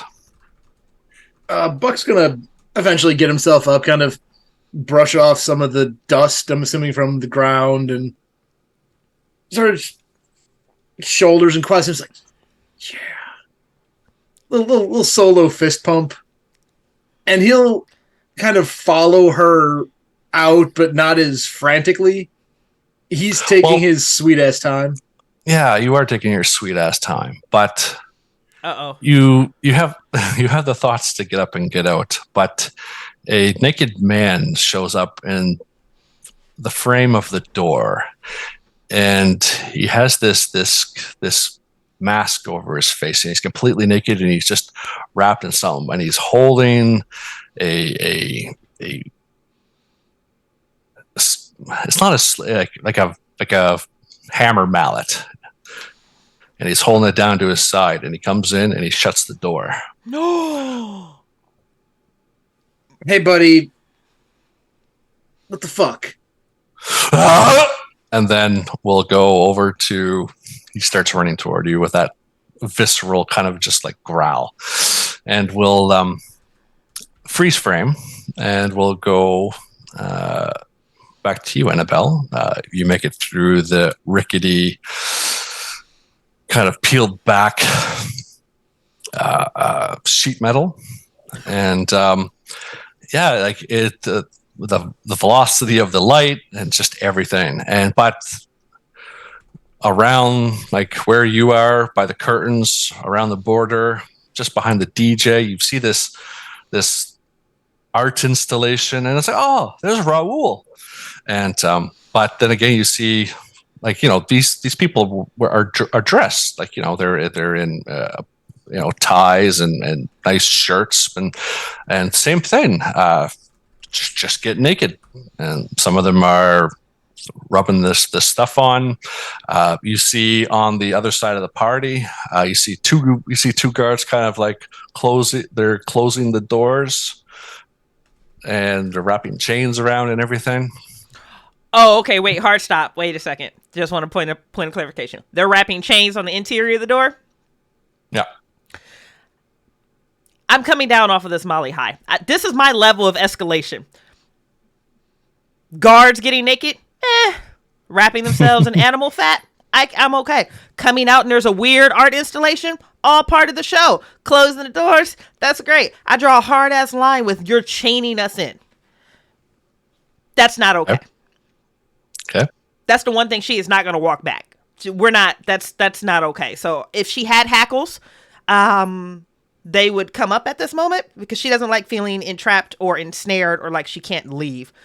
And I am going to move as quickly as I can, with a certain degree of urgency, not panic, but just high alert urgency to Raul. I will push whomever I need to out of the way to get to him as quickly as possible. Okay. And you're pushing your way through the crowd. You're keeping them, you're looking back. They're starting to, some of them have implements, but you can't really tell what they are, but your adrenaline's kicking in. Like you said, you're coming down. Something's not right. And you're pushing your way through, and just music changes up. It's a DJ radio edit of Barbie Girl, and that just like, as you're kind of going, you're trying to push through.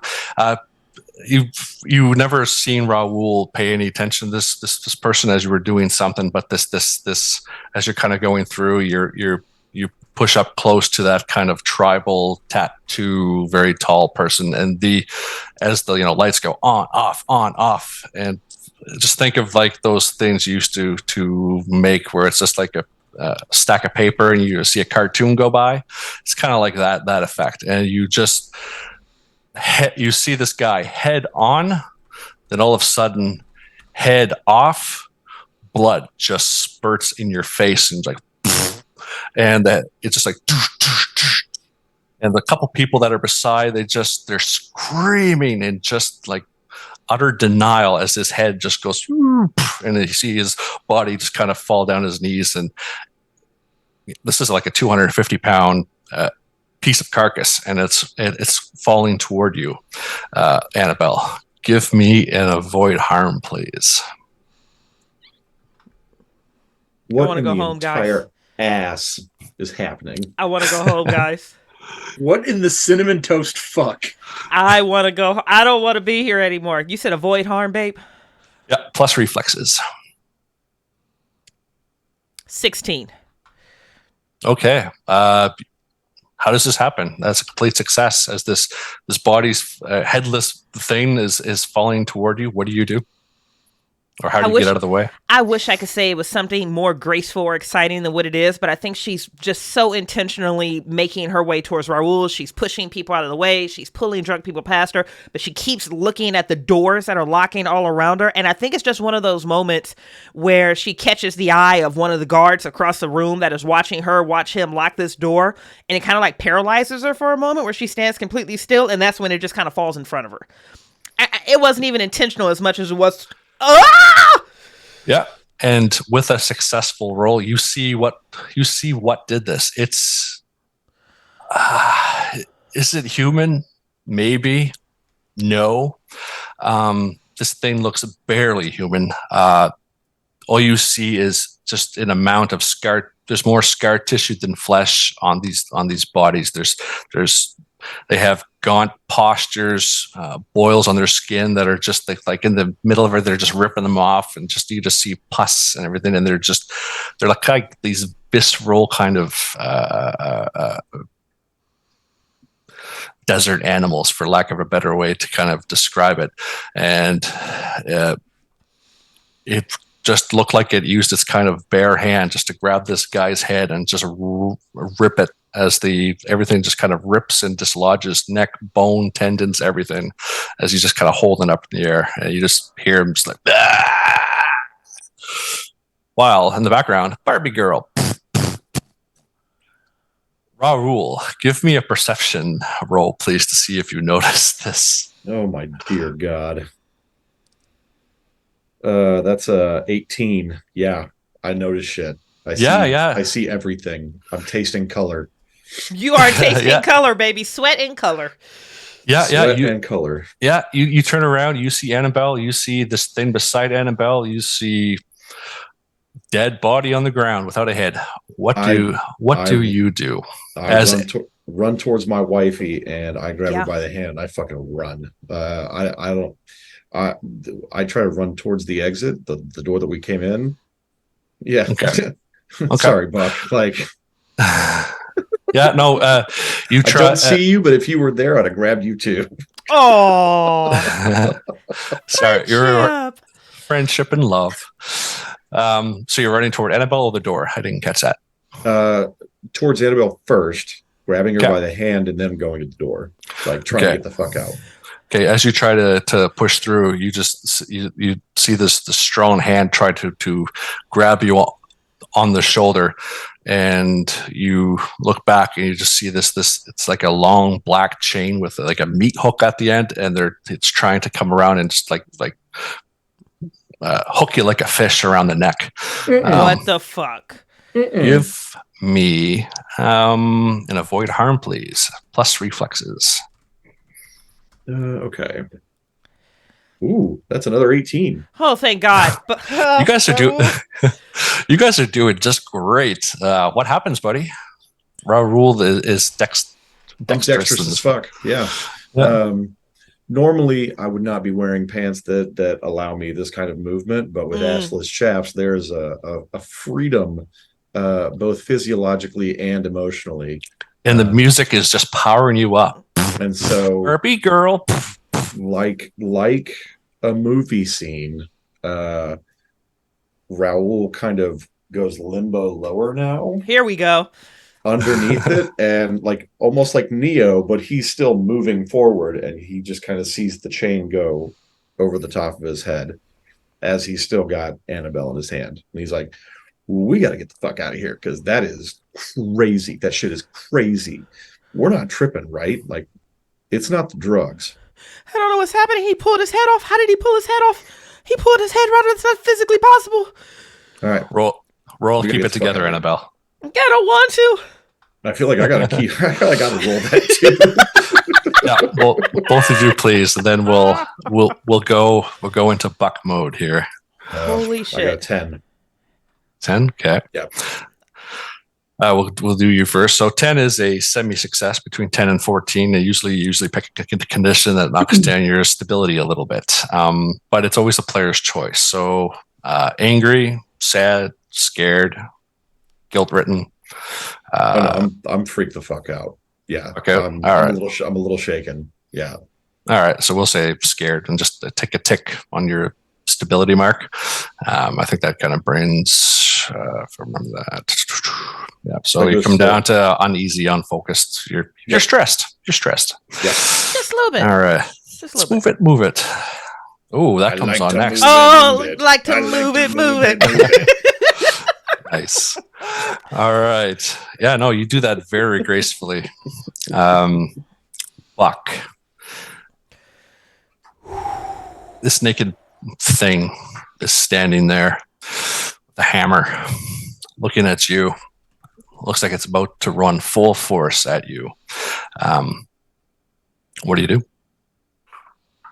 Buck is not one to passively wait for something to happen to him. Buck is going to take this threat full force and try to charge this naked hammer-wielding creature person thing. I'm assuming it's a person. Sure. Yeah, let's assume person. And he is going to just full speed, because he is on a football scholarship. You know, he clearly works out, as Annabelle can now vouch. Twice. And he is damn, okay. Buck is going to try to drive his shoulder into this person in quotes. And he's going to try to just hit as hard as he can. Okay, roll and engage in combat plus violence. Okay, I got plus 3 in violence. That is a 15. Here we You're go. made for this. Okay. Double 6 is plus 3. Yeah, no. Describe what happens if you'd like. It's a full success. Buck is going to, getting up, seeing this again, this figure, shall we say. Buck is going to just charge full speed, drive his right shoulder into the chest area of the figure with the hope to try to pin down its arm that has the hammer. Oh. And drive it into the door, with the real hope being not only is the arm pinned, but it drops the hammer, or at least gets the wind knocked out of it. Yeah, no, actually, you've done it so well, and just kind of in your state, we'll say that does happen, and the hammer does fly back. But you've come with such force that you've knocked this guy, and he hits his head, and you hear a crack, and he lands on the ground, and all you see is just a trail of blood come out of a wound on the back of his head, and he shakes for a few moments, but then his breath just goes. Ugh. So I'm just going to roll an extra die. I have a special die that I use for such occasions. Bridgett knows I've used it on stream a number of times. Sure. And the face that it gave me tells me that Buck would not only look down on this figure that is bleeding from a head wound, Buck is going to kick him in the head. Okay. Do and it. not even like in a mercy kill. Buck is kicking this man in the head disrespectfully. Okay. He's putting disrespect on his boot. Okay. Sounds good.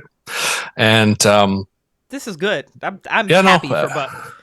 Yeah, no, we'll carry that through, and you get to the end, like, how dare you disrespect Buck? Oh. And who the fuck do you think you are, huh? Huh? Yeah. Buck fucking Jones. In the back of your head, you this little voice say, "You just killed somebody." But seeing how you use that and flowed in the story so well, you can add +2 plus your willpower to keep it together, please. Oh, here we go. +2 plus my willpower. Okay. Yeah, because my you've done that. Willpower is +0, so that is a 13 with a +2. Okay. So 13 total. Yeah, no, you come to the end of it, and you did just kill someone, so you do come down one tick. Angry, probably angry. Oh yeah, angry, guaranteed. Angry. No, he is coming off of that post meth fueled. Yeah. Just like he is pure adrenaline, and then this person has the fucking nerve to come at me swinging 2 hammers. I am going to keep kicking this body until like Buck is just like roid rage level, just curb stomping this corpse. Cool. We'll leave it there for a second. Everyone is just rolling so well. This is fun. I'm trying not to. I was gonna say, like, I'm trying not to as well, babe. It's not my fault. Hey, we'll roll with whatever. I'm easy, right? We'll start. All right. We'll see. All right. So we'll go back to Raul and Annabelle. Raul, you were able, like you said, move so well. The music is feeding your movements, feeding your dance moves, and you do that over to Annabelle. Move like a butterfly, sting like a bitch. You know what I'm saying? Yeah. And in this moment, I say most of the crowd is still having a great time, but there are groups and these small little pods or groups you look to. Some are being hooked.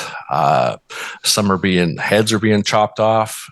You look over to your left, you see that this girl, her woman, her stomach was sliced open, and this animal thing is hauling out her intestines and dragging her over to this art installation. Like it's a mess. What do you two do? I think I'm gonna paw at Raul as he's like naturally running towards the door, and she's going to scream at him and make a hand motion like they're chaining the doors. Follow me, follow me. Quick question, Storyteller. When I was led through the tunnels from hell right before the hookup, did I see any exits in those tunnels, like maintenance exits, side exits, doors that way? There was that metal grate flooring that was cut in sections. Like, you know how you can lift a sewer manhole cover up? Yeah. You think you might be able to do something like that, but they looked heavy. You need some help. Okay. So 2-point play on this one. She knows that the doors are being chained, so she's gonna, Raul, like, they're chaining the doors. Follow me. Two things. One, it would be good to get back to Buck.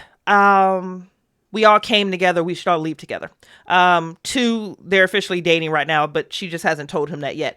3, if she needs strength, she really needs Buck right now. And 4, if they're hooking people, dragging corpses by, disemboweling people on the floor, this ain't where the fuck they need to be anyways. Let's get away from the music. Let's get away from these lights. Let's get away from this chaos of bullshit. Because once it catches on that it's a wholesale slaughter, this whole room is going to be, follow me. Let's go this way. And she's going to try to lead Raul back through that, that shimmer of metal and back down that hallway. Okay. Yeah. At this point, I'm following her.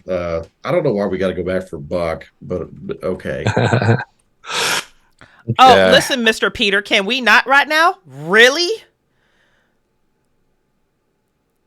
I was dating Peter. Were you dating Buck? I'm sorry. Did we not all come together? Is that not them having this argument? It's like a body's being dropped. I know. I'm kidding. Right. That's Bucho and I yelling at each other. We're running towards the door. I was going to say no. We didn't all come together, but I guess apparently y'all came together. We need to go. We need to go. And Raul, as you say that, you see Peter. Oh God! You see him running away from one of these boiled. I'm scream at him, Peter, follow us, Peter, come here. He's far enough away where you see one of them come up with a hook, and they hook his thigh, and it goes right on through one side to another, and you just see him scream in pain as he falls to the ground, and this thing starts to drag him. What do you want to do? Okay, well, I don't think we're getting back together. It's the healthiest thing that's happened to our relationship today. Shut up. fucking run. Let's go find Buck. All right, one more keep it together from you, please. Yep, absolutely. Plus willpower. Willpower. Okay. 10. 10. Okay. We'll take another. You can take we could take the same thing again, or you could take something else. It's angry, sad, scared, guilt-ridden, or you could become upset. There's another option where you could become obsessed, which means your relationship with Peter would kind of go to the next level, and you would feel this need to go save him. It's a choice. You become distracted, where you just get tunnel vision and you run with Annabelle, and you take -2 in situations where shit like this is happening. Yeah. I feel like I'm going irrational. I feel like I'm starting to lose it a little bit because, like, I've experienced some things. I just saw my former lover get fucking stabbed in the thigh. Yeah, I'm going to be irrational right now. Okay. That's fair. Okay. All right. So if more rolls come up, you'll have -2 in those kind of situations. Okay. Makes total sense. All right. You folks have rolled so well before, and you were close to the kind of that area anyway. So, just with everything that's going on, there's enough people where you're able to kind of get back to that Annabelle. I'll get you to roll an act under pressure to see if you go unnoticed. All right. Roll a plus coolness. I should screenshot my dice right now. I rolled a 15 on the die, but let me know the dice. But act under pressure for coolness is a -1. It's a 14. Oh, okay. Okay. So you're able to kind of get over there. You don't think you were seen. You're able to kind of push Raoul through, and as you're kind of going through, you feel this hand just kind of grab. It's like, that hand. It has that it's that blonde girl's hand, and you just kind of see that's it. It's a hand, and it just falls in front of you. And you just feel like just a slimy feeling run down your neck on your back.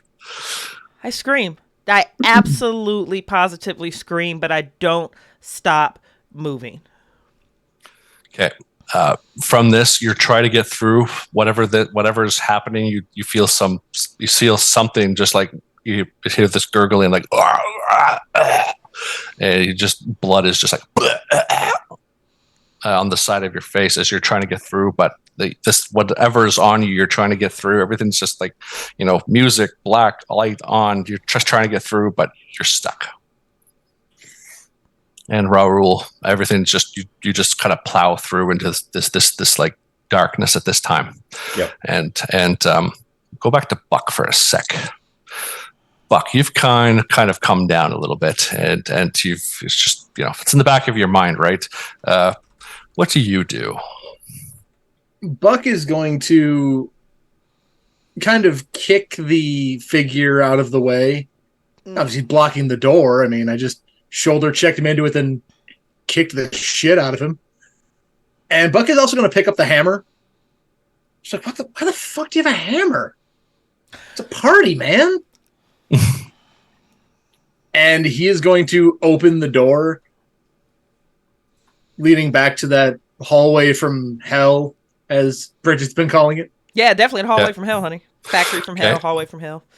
Yeah, no, you're not taken by surprise, but you do see this was like, you could tell that this first thing was a man just wrapped up, smeared in this things, but this human looking animal thing, just it like I said, like blotches and scar tissue and just like deformed hands, and it's just like this, and his whole body, or him, her, you can't tell, it's just wrapped completely in barbed wire, and you just see it cutting into different places and just blood flowing. It just goes, runs toward you. Well, as they say in the movie Signs, swing away. Swing away. You so petty for that one. I mean, I have a hammer. Swing away. Sure. Swing away.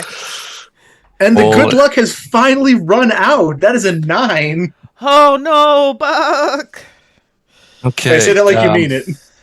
Yeah, no, for this, for people who are new, anything 9 or under is pretty much a crit fail, and a GM gets a move. 9 is so in this bad. one, yeah, your attack doesn't go as anticipated. You might be subject to a bad luck, miss your target, or pay a high price. And this thing was warning toward you. So what happens, Buck, is that your hand goes up to swing, but everything's slippery in the hammer, which is full of this fucking grease shit, and it falls backwards, and this thing just jumps on you and kind of goes like that in writhers. So they just like these barbed wire just like embeds in you, and like as you're just you just feel everything just being basically you're being torn to shreds. Give me we'll say that crit will negate the avoid harm for this, and just will go straight to endure injury. So do a plus fortitude -2. Buck. The -2 is the killer there.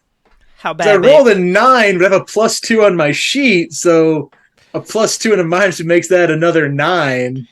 Yeah. So Buck ain't gonna make it, I don't think. Yeah, no. So it's Buck could.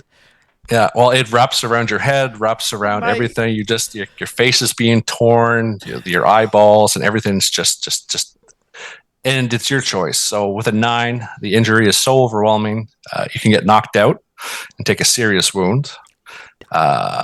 You can do a critical wound, but you can only ever have one critical wound. So if you keep rolling 9s, your second critical wound would be a death, or you can just decide to die. I'm going to take the critical wound. I feel like this barbed wire is like, he feels it shredding his muscles across his chest and his arms and his back. But he is still trying to, he's now trying to escape whatever's enveloping him.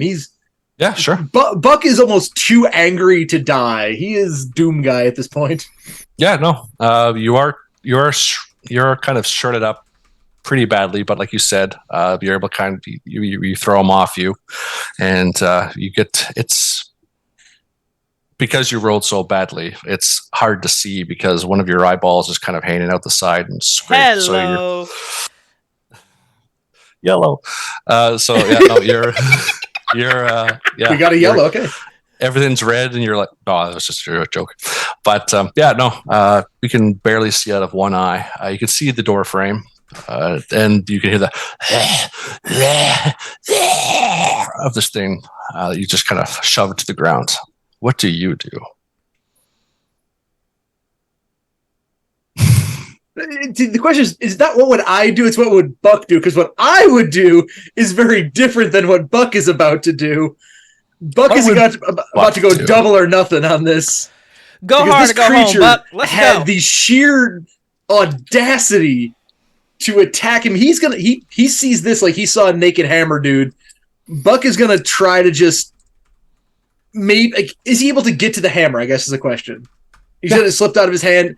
Can he grab the hammer and then just throw it at this thing? So not getting close, obviously, because the scratchy thing he recognizes that's gonna hurt him if he gets too close, but he's gonna try to throw the hammer.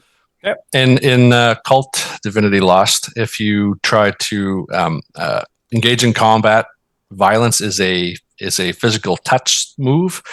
For you to do a thrown, you can roll an act under pressure, please, and that's plus coolness as you try to throw the hammer. You're kind of you're trying to stable yourself through everything and just whip this thing. So that's where this move comes in. So I have a -1 to coolness, but I rolled a 13, so 12. Not a 9. Not a 9, at least, babe. No. You're able to throw it as it was kind of getting back up. You knocked it on its head, and you basically just kind of knocked it out.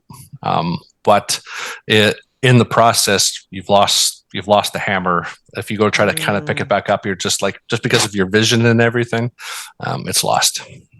And Buck's gonna see this thing go down and just be like, get the fuck out of here. Like his face like starting to droop a little bit. His right eye is the one that's gone. He's just gotta Fuck him, I gotta get the fuck out of here. And you, at this point, you have stumbled out into the hallway, and Raul, you think Annabelle's behind you, but there's Buck probably about 20 feet away from you, and he doesn't look good. What do you do? You hear growls from behind you, growls from the darkness, that noise of chains where it's like it's bumping along the ground in various different directions. Who's out there? Hello?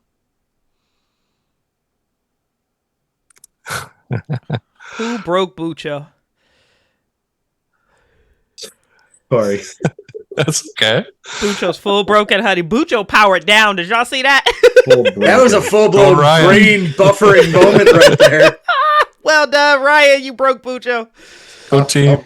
I'm going to look at Annabelle, and I'm going to gesture towards Buck, and I'm going to... Huh?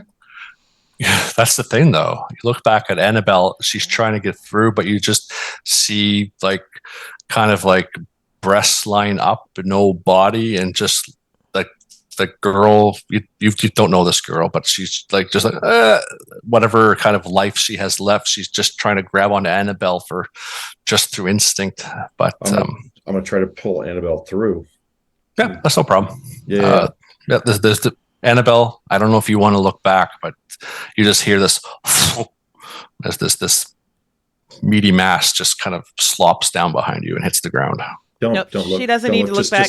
She could hear it and feel it, eyes and up it's here. still on her. Eyes up here. Eyes up here. Yep. I just fucked her. We just fucked her. Someone just fucked her, so we got to get out of here. Let's go. And a hand comes from the darkness, grabs. You just see the eyes kind of look up at you, Annabelle, in the last few minutes of whatever life she has, and you just see her body go back through the hole. Abso-fucking-lutely not. Let's go. Run. Mitch. Yeah. Yeah. We are out of here. Okay. Buck. Who the fuck's out there? It's Oh my us, God, Buck. Buck. Can you Oh, fucking God. run? Buck is a bloody fucking mess. I can try. Can I pull my tank top off and just very quickly try to wrap Buck's face together? Yeah. The basically, I was can literally I? thinking about using my scarf to do Yeah. this. Yeah, just to I forgot how healing works in Kult, but just basically to stabilize Stop him the best I Yeah. can. Yeah, act under pressure. Thank you so much. I got a 10, a 12. I don't know what my act under pressure is. It's going to be, I feel like she has a trash one. She does. Some is an 11. So, Someone's 11? Yep. Okay, yeah, no, it takes longer than what you thought it would. Like you're trying, but it's just ow, and you think, baby, I know it hurts. I know it hurts. I know it hurts. Just let me do this. I know it hurts. Yeah, and like you wrapped around here, and eyeball just goes floop between the cracks, and you're just like, you push it up back. Anyway, yeah, no. But then you, in this consequences, this gnarled long fingernail just like comes in and just embeds itself in your shoulder, and you just feel like just rip.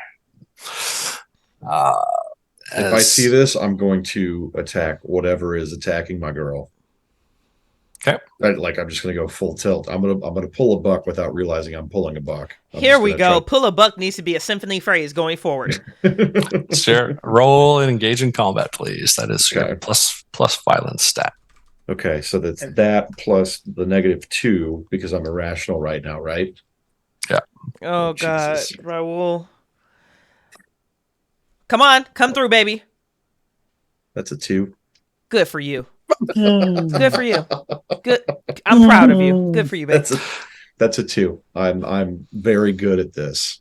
Okay. So Annabelle and Buck, what you see is about this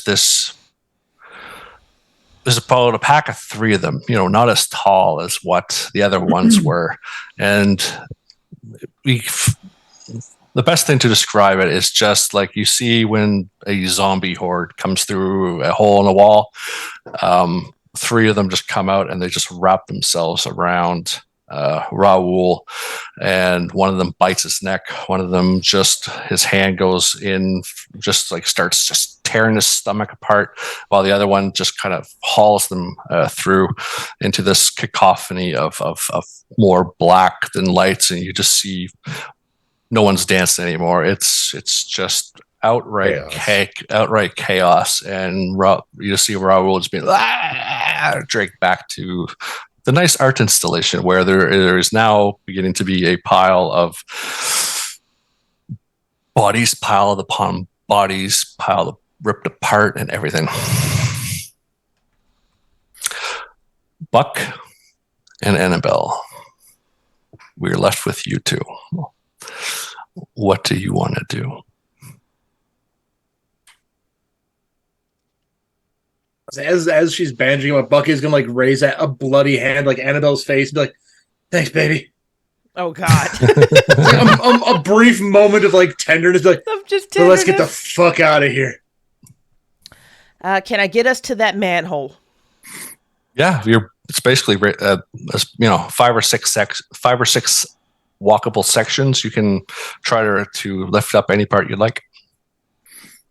That's no problem. Buck, I need your help. I need your help. I need your help. I'm so sorry to ask you for it right now. I need your help. Can whatever we you need with this?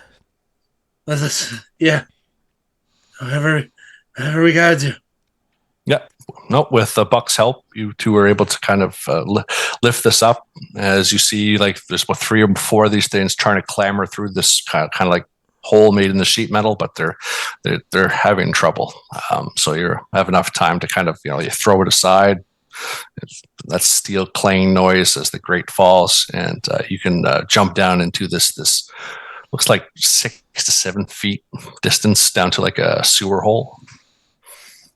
She is going to help Buck get, especially with the one eye situation, she's going to help Buck get lowered down and make sure he has his footing and whatnot. Just quick question, Storyteller, and I hate to even ask this question, but was Raul fully alive when they pulled him through that door?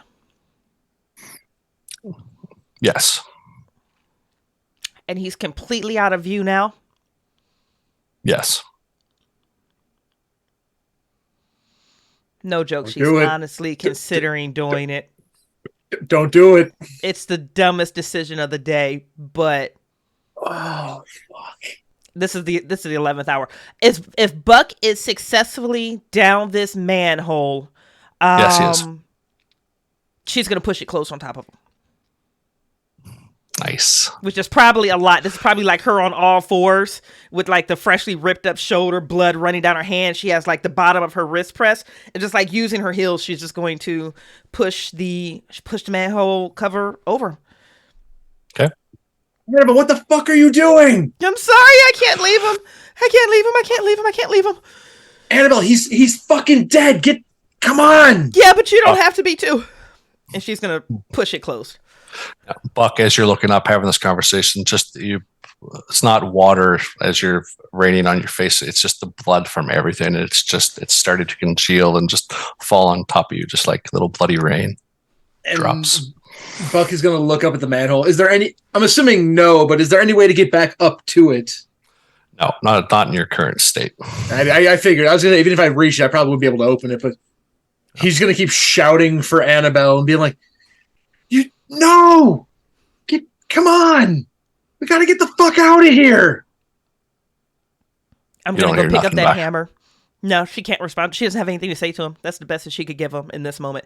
She's gonna go pick up that hammer, and while I have a bottleneck into place, she's just gonna start swinging, and she's gonna do her best she can to get to Raul. Okay. We'll do this with one roll. Give me an act under. We could do it. Act under pressure, or you can engage in violence. I'll leave it up to you to choose whichever is your best stat, either coolness or violence. So I have a -1 in coolness, which makes sense why she's doing this dumb shit, and she has a -2 in violence, which makes sense why she's doing this dumb shit. Here we go. Online dice roller. We got it, guys. We got it. But since you made that, like, you can have a +2 on your roll. I like giving like bonuses if you've done something cool. This is the way. Sacrificing yourself. Yeah. This is the way, Storyteller. Up. Holy shit, it's a 17. I'm going to screenshot this to the Discord. It's a 17. Okay, you don't know how, but you might have hit some pedestrians along the way that weren't like, you're just like, ah. You hit a few things, but somehow you made it to that where the body of Raul just lies, and it's not nice. Any normal person should be dead. The intestines hanging, cuts everywhere, and just this caught, and he can't talk because there's just so much blood coming out of his mouth. Like, he should be dead, but he's not, and he's looking at you, an outright scared face. I think in this moment, Annabelle is going to have a mild moment of disassociation, because she's walking into like the ballroom blitz of blood at this point, where there's body parts and intestines, and I know there's Sonata callback and all of this bullshit. I think it's just one of those things that she looks at Raul and she sees just the total gory disrepair that he is, and there's a click, and then suddenly Raul is like how Raul was when they were 10. When they were kids that grew up on the same neighborhood, when they were just running around doing dumb, stupid kid shit. And it's just one of those moments. It's like, it's not that she fully clocks out as much as she just goes, no, this is my best friend. I will tell you that the look I'm giving you right now is the same one that I would give you when the bullies would get me and you'd be there. And so it would be this like, I'm going to deal with this, but you should run.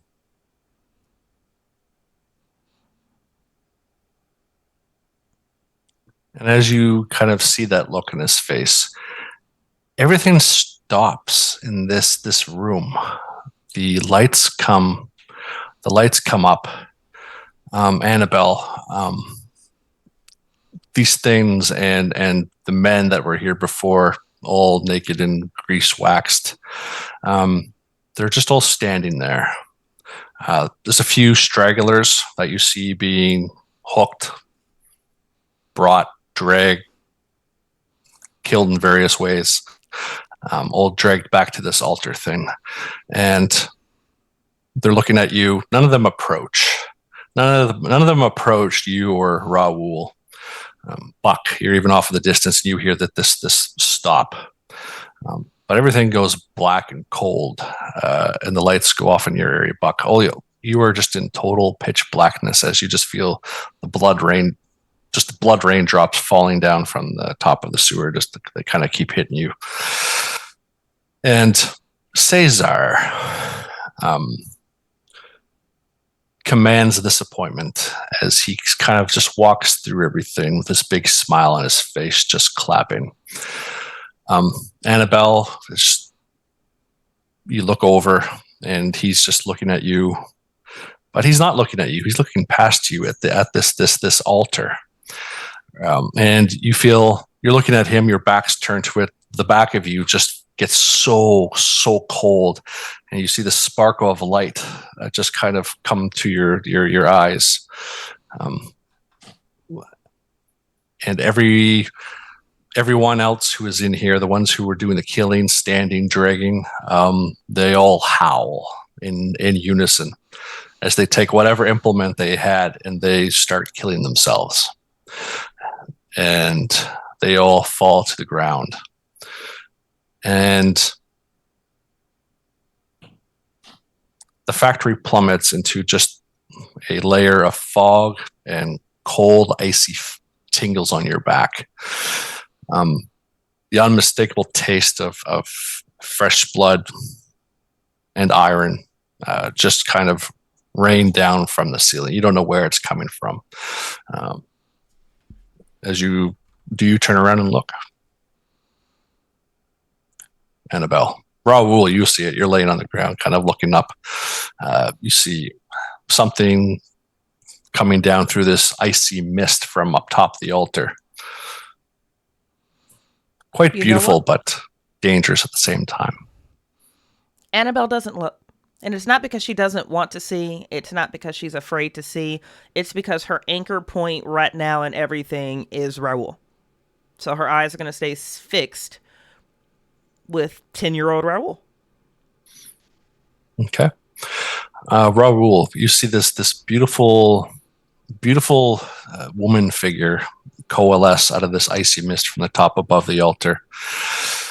And she looks beautiful, but at the same time, just dangerous and malevolent. You can definitely feel that. And all the people that were around there that have just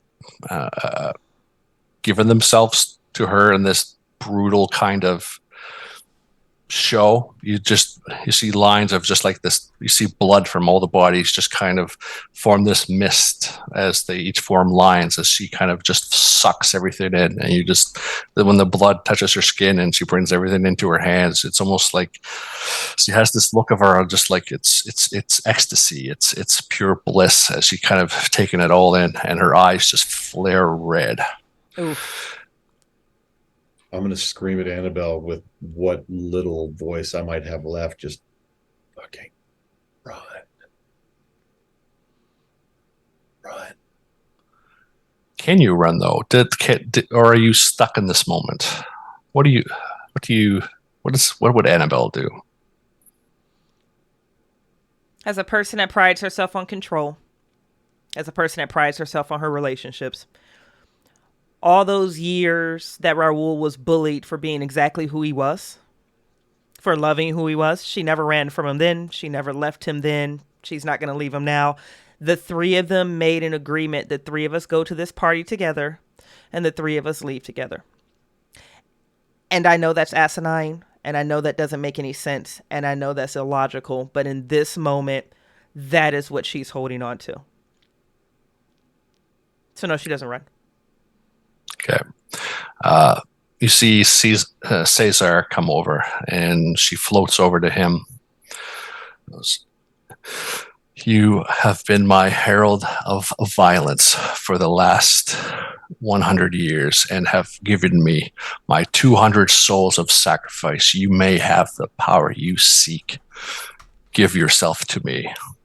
You see Cesar just walks past all of you, walks up on the bodies, and she comes up, gives his arms out, and she takes her hands, or moves her head slightly this way. You see his head just do like a whole 180 as he just drops to the ground. But the blood starts flowing that she was kind of burning with her hands, starts going into this body of, the person who brought the party, and he starts to wither, and this form just comes out of this old husk of a body, and it is Cesar. Maybe Cesar reborn, maybe something, you don't fucking know. And you just kind of see him just come up like this, and just another malevolent look as he just kind of floats up through the structure, just kind of floats away out to who knows where. And Raul, you kind of look to the side, you see this embedded crown in this carcass of a body. You see she comes down, she takes it and the skull just goes, and this is a blood dripping crown. And she turns around and looks at you, Annabelle. Will you be my next herald of violence, bringer of pain? Will you take this power and offer me 200 souls to reign over life and death? I will be your deity. I will give you whatever power you seek. Will you take this power? And she is holding this crown in front of you. I'm going to throw a glance down to Raul. No. If I accept, will they live?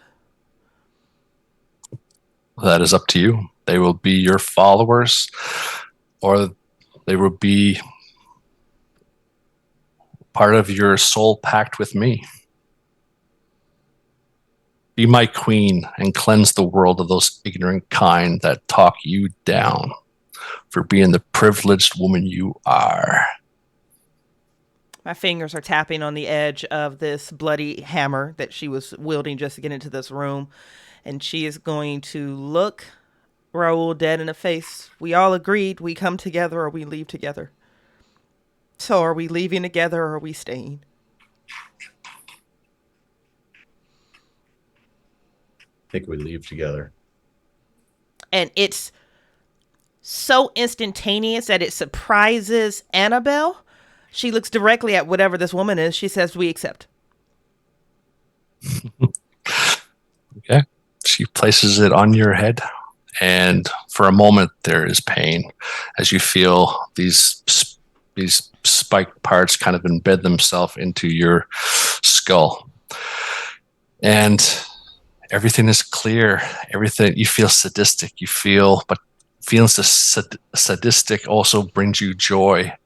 And everyone around here, even Raul, he is a friend, but all the memories, everything just fades away. These are your followers. What do you do in this aftermath? I haven't forgot about you yet, Buck. We still got something to do for you. You have a choice. Your followers or your soul pact that you have promised me. That's teed up to Bridgett again? Up to Annabelle, yeah.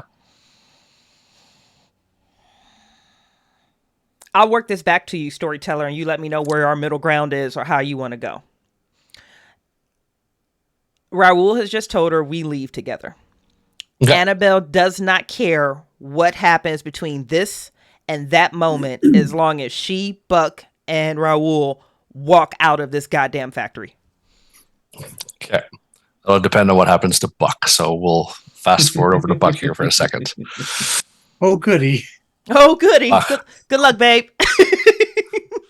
Buck, you're down in this sewer hole. You hear just the drip, drip, drip, drip, drip, drip, drip, drip, drip, drip. It intensifies a little bit, not too much. You just know you're going to need a good shower if you get out of this situation. That's a big if, yeah. What do you want to do? There's a path back to where the party was, or there's a path out, but it's really hard to see in both directions. What do you think? Buck is not the noble person that Annabelle is. So Buck is going to just start stumbling as fast as he can away from the party. Okay. And maybe like halfway, after a few steps, he'll stop and he'll turn to look back and ask himself if he should go back. And he kind of stops and he looks at how just bloodied he is and just bleeding and just he's not in a good shape. And he is going to try his best to go to the direction that he thinks leads away. And he'll just mutter under his breath, Annabelle, I'm so sorry. Okay.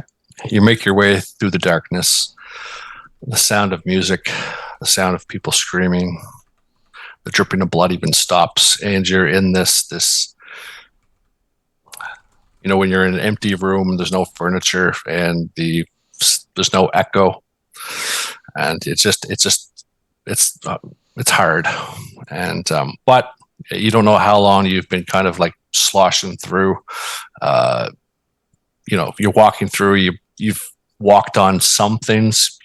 They could be bodies. You don't want to think about it. You don't know what's down here, but you keep trucking through, and eventually you get to this exit or this when something comes out of like a end of a mountain or something, and there's this great you come to the end of that, and there's a small section you think you could get through. It's still, you see the ocean of stars in the sky. The cold of the warmth that you've felt is gone, and you're down to the freezing cold of the desert there in front of you. What do you do, or what do you think Buck would do? Can Buck make his way through the grate? Like you said, there's about Yeah. he thinks he can fit through. Yeah. Yeah. He's gonna try to push himself through, and in a brief moment of clarity, he's gonna gotta go for help. If I can, I maybe, and he's gonna look around to see if any of. I would assume it's probably still the same night, so there's probably not any buses or vans nearby. But he's gonna look for those. Yeah, no, you don't recognize anything. Like, you are literally in the middle of a desert. You don't see the factory. You don't see outbuildings or anything like that. It's you're in the middle of a desert, and the winds start to whip up. Sand starts to kind of fly around. The ocean of stars is gone. Just these few moments as another kind of storm whips up, and as you kind of get your way through this, and you're just trying to, take heed on just seeing any way out of this. Like you say, you're trying to look for anything. You see shadowy figures in the sandstorm. Oh shit! And that same kind of like growling sound you heard from back, you think they're everywhere. It doesn't matter where you look, there's a shadowy figure. You can give me one roll to try to get away from this if you'd like. Yeah, what am I rolling? I'd say it don't matter anyway. It's a 5 on the dice. It's a 5 on the dice. Buck's fucked. Okay, I was going to say this would be a perfect opportunity to roll a see through the illusion. No, Buck is completely fucked. That's a 5 on the dice. Okay. And if we're adding in the soul, that's a 3. Good for you, Buck. Yep, this is the way. Yeah. No, this is the way. This is the way. So everything just goes black. You see this one kind of grayish sand line that kind of traces through. The sandstorm's gone. Everything just, kind of instantly shifts. It's kind of like that reverberating thing where reality just breaks down around you. And you don't know where this path goes, but somehow you know that this is the only path you can take because you don't know where the fuck you are. And everything's just black. It's cold. If you don't take care of yourself, frostbite, like everything. But as things start to come into view, you see figures just sitting on the ground, sad, lonely, no eyes. None of them have eyes. They're like going around on the ground. Some of them, their mouths are stitched shut, and they're just like everything. And these voices and everything just start to come in, and it's overwhelming. As we veer away from Buck, I just have one final line as Buck is clearly about to just. Sure. As this is happening around him, he's going to say, "My parents are going to be fucking pissed." The plane ticket to get me home. Damn it. All right. As the camera veers away from Buck, which answers this question for Annabelle. You don't know how, but you have the knowledge, you have the Buck isn't here anymore, but you don't care. But like you said, you and Raul will leave together. And Raul, you see his body kind of contort and intestines kind of go back in. His body kind of reshapes and forms one of those jackal animal looking things. And Raul, you lose all sense of yourself, and you are the only thing you live for now is your bringer of pain, your herald of violence, your queen, Annabelle.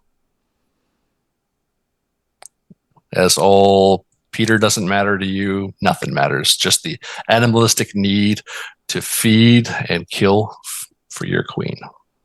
No Dana, only Raul. Doc's mad about that one.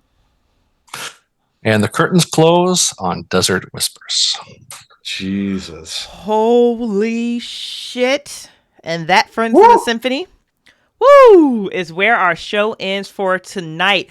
Thank you to everyone who joined in live and or is currently watching the replay. You guys are indeed the best part of waking up. We sincerely appreciate you. We are going to do this giveaway quick, fast, in a hurry. I think I found the button to actually do this successfully. Apparently Bridgett won that, but since I already own it, I'm going to pick another winner, which is Doc, which is amazing. Well, Doc, you are slaying these giveaways, honey. I'll have this in the mail to you tomorrow. All right. You are now a queen. You're now a queen, so it makes sense. So it totally makes sense. A benevolent queen of pain and violence. It's okay. She's got her chief watchdog with her. Whoo! Cast and crew are going to take a brief break. And then we're going to come back to do our post-Symphony Gala, which means we're going to come back and we're just going to spend 10, 15 minutes talking about the content, hanging out with Ryan, going through our favorite moments, maybe learning some of the behind-the-scenes info about Desert Whisper. So if you would like to tune in to that content, it is recorded and it is uploaded directly to my Patreon channel, which again is at patreon.com/Symphony Entertainment. In addition, there's all types of fun free product, constant giveaways, voting privileges, being able to rewrite current content, and sneak peeks into everything that we have coming going forward. Couple quick notes before I do our thank yous and good nights. I need to pull this screen over here and allegedly pull up some images for you guys. I will be at Gen Con next week. So if you're at your convention, here's a few places you can find me. I will be working solely with Chaosium. I will be at a cosplay competition that's being spotlight judged by Harley Kane Saturday at 12:30. If you would like to hang out with me at the community content meet and greet, that will be Sunday morning at 10 a.m. Otherwise, I will not be working the booth, but I'm just going to be all over the place. And I'm also on a panel at some point that I forgot to announce, and I'll post my schedule somewhere on social media. So, few different places that you can catch me at Gen Con coming up this next week. Also, my backers have seen it, but you guys are going to see it now. Middle of August, we are bringing to the Symphony for the first time Vampire the Masquerade. Backer Heinrich Moore is going to be running a 2-part series called Contagion, where we will be dealing with, one, the May Day riots in Berlin, while simultaneously dealing with some type of phenomenon that's causing the kindred of Berlin to commit acts of diablerie. That is going to be absolutely amazing. It's our first time having Vampire on the show, and then to be having it run by a German backer is just going to be like absolute chef's kiss. You cannot get any better than that. So before we empty out the auditorium, let's go around one more time and say goodnight to our symphonic cast. Ryan, thank you. Thank you for coming onto the Symphony and running this exceptional experience for us. And we're going to start with you, baby. Ryan, tell us one more time who you are, what you do, where people can find you, and anything else you would like to share. Yeah, no, like I said, I'm Ryan from the Illusion Horror Con, came on stream to run Kult Divinity Lost, and that's favorite system as of today and for the last few years. So continuing that, our convention is on Discord. I think it's in the notes. We're a free convention that celebrates cult and everything horror. It's December 1st to 3rd. We have a website too. And yeah, hope to see everyone there. We'll have prize giveaways, raffle draws, games with special people from the industry, like Bridgett and others. And we like to thank, Helmgas, Chaosium, all of them are coming back as sponsors. And even people, like you mentioned, Vampire the Masquerade, Onyx Path Publishing I haven't announced that yet, but they've come on as a top sponsor. And kind of help us all out. So yeah, that's me. Absolutely. Congratulations on that one again. Bucho, hit us, baby. I know. Ryan, thank you. That was that was a lot of fun. I'm Bucho. You can find my books, my art, my blog, my Facebook, my LinkedIn if you're trying to holler at me with job offers, which I'm not really looking, but you can find those in the link tree in the chat. Also, shout out to Hedge. I found an alpaca hat and I wore it just for you, buddy. So had to bring that in to this in some way, shape, or form when I came across it on Amazon. So yeah. Thanks for tuning in, everybody. Oh my gosh. And last but totally not least, Doc, hit us, baby. Yeah. Ryan, seriously, it's funny how we were saying in the pre-game chat, you've run this a number of times, and I've been trying to get into playing it for a number of times, and it's always just been ships in the night, or I had to drop at one point due to a conflict, and it's amazing that we finally got to this. So thank you. I'm so glad it was on stream, because I cannot wait to watch the replay to watch all of our facial reactions to various things. Are good. Because as Bridgett always tells, my face is very loud, so I love getting to rewatch those. I'm Doc. I float around a lot of Discord channels, almost too many at this point. Find me on those. I'm on the Symphony Discord. I'm on How We Roll. I'm good friends Jackson Elias. Find me there.